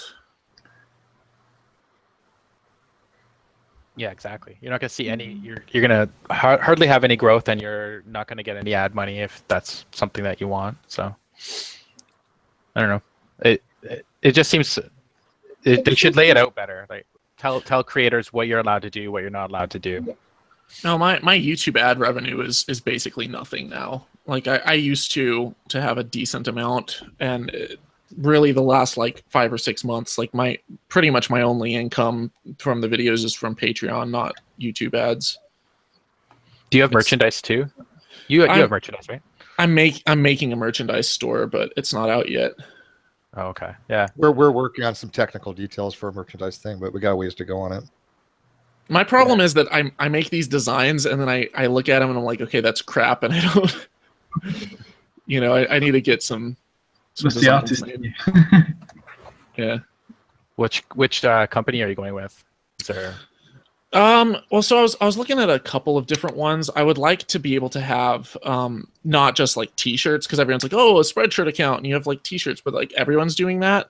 And I would love to have like mugs that say like "Don't drink the Kool-Aid" on them. I'd love to have bumper stickers, sport drink bumper stickers on them. You should Things have like pin badges. I love pin badges. It's my I'm just doing great debate community briefs, like little bikini briefs. That's gonna be a big seller. Right? But like a bicycle bottle drink with a straw or something that says "Don't drink the Kool-Aid." That'd be good. Yeah, well, and I want to have things like refrigerator magnets, bumper stickers on cars, laptop stickers, stuff like that. Normally have like they're really cheap to make, but they have more markup. People are willing to pay a decent amount for them, and shipping costs are low because you can just throw it in like an envelope. But because I'm traveling, I don't want to have to do any of the fulfillment and the returns and all. Someone's like, I got the wrong T-shirt size. I just want one company to handle all of that for me. And so I've looked at a couple different ones. I think Printful was one of them. Printaura. There's a company called Gear Launch, which is awesome because it'll let you embed it like directly in like a subdomain on your website, so you're not sending them off-site anywhere else. But fulfillment by Amazon is really helpful if you're able to spend a few thousand up front and ship stuff out to them. I was looking into getting the mask for my avatar made. That would be kind of cool. Oh, I think that goblet that you have right at the beginning where the wine spills out in your intro. That would. If I could actually sell that goblet. Yeah, that would be. I don't know where I could get one of those made though. I'm sure I almost had a series of cool hard logic oven gloves made up at one point. Because actual real ones. I thought they'd be. Strike did make some real oven mitts. Did he? I was looking at doing plush toys, and I wanted to, my animated Bible myths, the Dinkleberry. Just have like a little Dinkleberry plush toy. Send one to Rachel, and she'll plug it for you. Yay! Oh, I don't really have any toys on my desk at the minute. I've just got my little power armor man. But I usually have like stuffed animals in my videos. Don't judge. Yeah. There you go, Dan. My video is a stuffed animal all the way through, pretty much. Dan will be watching your channel, so you can buy her plush toy. Holy Kool-Aid. Well, I have to a soft puppet collaboration, perhaps, of some woody bunking. Chocolate Hat could just have like he is a plush toy. Like. Yeah. That's just me. I'm just a soft hand puppet. The amount of comments I get saying I can't take this owl seriously. It's like, turn your screen off. Just listen to the audio. A lot of people do that though, right? They just listen. They don't watch the actual video. Sometimes when I'm editing videos, I'm thinking, why am I putting all this time? Yeah. Oh God, welcome to my world. Yeah, you would be even worse. Like Pelogia. Holy crap! Some of the videos that I put I made some of the videos I make that are super heavily animated will only get like 10,000 views, and then I'll have like a video where like the only animation is like start here and float across the screen while talking, and then that video will go viral, and I'm like, Jesus, why did I put so much effort and work into all the rest of them? I love the way he says that. It only gets 10,000 views. It's like, the first 10,000 view video I had, I was like, It's like fuck you, Holy Kool-Aid. I know, like, 10,000 views. I didn't mean to sound elitist. Like the average view I get is anywhere between 40 to 100. I think the most I have is 75,000 on one. Yeah. Most I've ever had is like over 5,000. 75,000. That's my one where he just floats across the freaking screen. Well, okay, but what's the highest live count you ever had? Ooh, I don't know. I have mine was 350. Mine was 350. That's pretty good.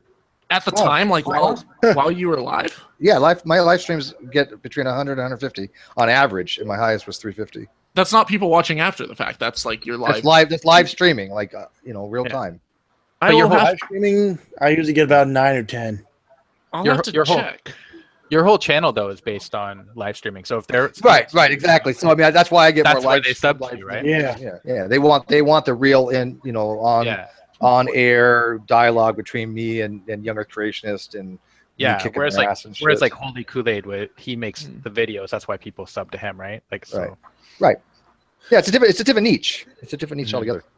I'm thinking of I've switched not entirely. I'm still using my old stuff, but like there's a new animation suite, fairly new in the last like year or two, but it's still beta, and it's by Adobe, and it's called Character Creator, and it comes with the newest version of After Effects. But it basically you can do a live animation.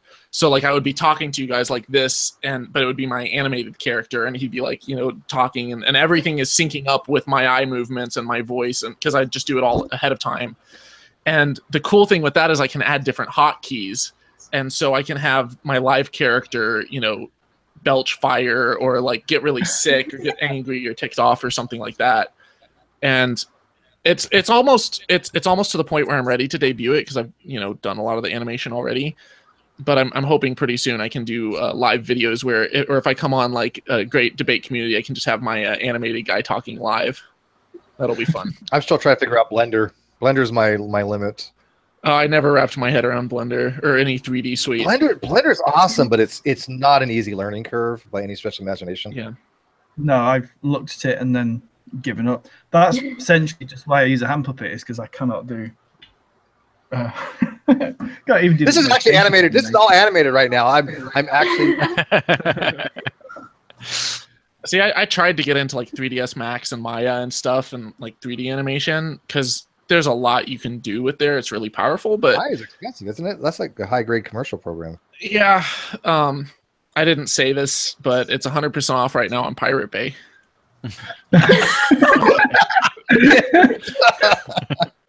What was that? I missed that. And I'm not saying, you know, don't use a VPN, but use a VPN.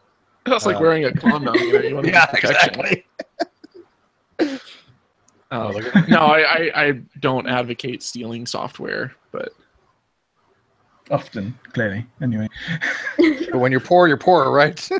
Well, one thing I've noticed is a lot of times when people are starting out, like early video editors, they'll just try like the trial version, or they'll download a pirated version, and they'll learn the software, they'll get good at it, and then when they start making money or they make a career out of it, then they usually wind up buying the latest version. It's a lot easier. Yeah, I mean, I've been using like Filmora for a lot of things, but I mean, if I had the funds, I would certainly try to, you know, use a higher grade one. But yeah, I don't have the numbers you have yet, so yeah. I'm getting there. The stuff that I'm doing in, you know, After Effects and Premiere Pro and stuff, and in Adobe Audition, like I just did an interview where I've probably made 1,000 to 2,000 edits just on an hour worth of audio and trimmed it down from like an hour and 10 minutes down to 45, and you know, but I'm going through and I'm finding little clicks and hums and buzzes, and some of it's really, really hard to edit out. Others of it is not too hard. But when you're doing it like that, you know, surgically, it'd be impossible to do something like that and have the same result in like Audacity or something. That's what I use. It's free. Oh yeah, and you know, you got to start with something. Did you see the video I made for Godless Cranium this morning? No. That was on Audacity. Oh, it was shit. I even had a disclaimer at the end. I said, Godless Cranium had absolutely nothing to do with this video. Don't blame him for the shitty production value and the bad voiceovers.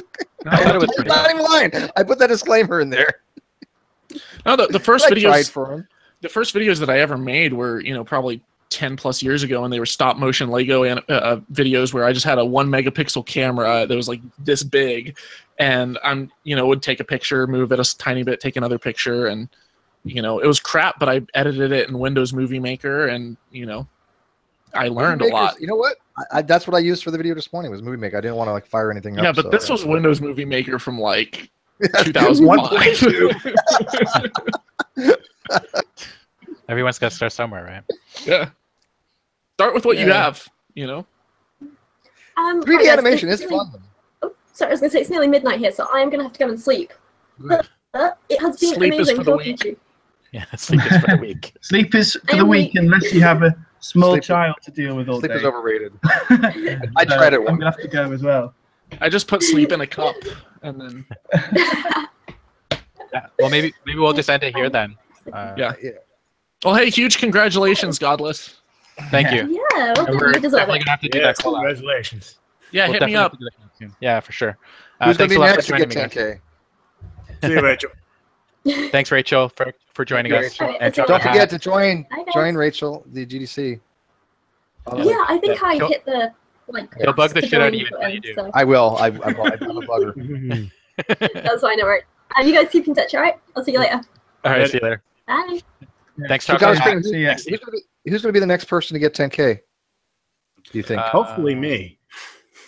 Genetically modified skeptics got a good shot at it. I He think keeps getting it's shit out between for him and friendly Apologia. atheists, too. It's going to be him and Apologia, I think. But anyways, I'm going to drop out too. So, guys, thank you very much for this. Godless Cranium. Great job. I'll see you guys later. Take care. Take care, guys. Yeah, congratulations, and don't forget me when you're famous. We're still gonna have to do the question thing, Chocolate Hat. We're gonna do the 5 questions. Yeah, let me know when you want to do that. All right, I'll let you know. Thanks, man. Brilliant. Thanks, Cheers. Ranger. See you later. Oh, no problem. I'm a big fan. Keep up the good work. Thanks, man.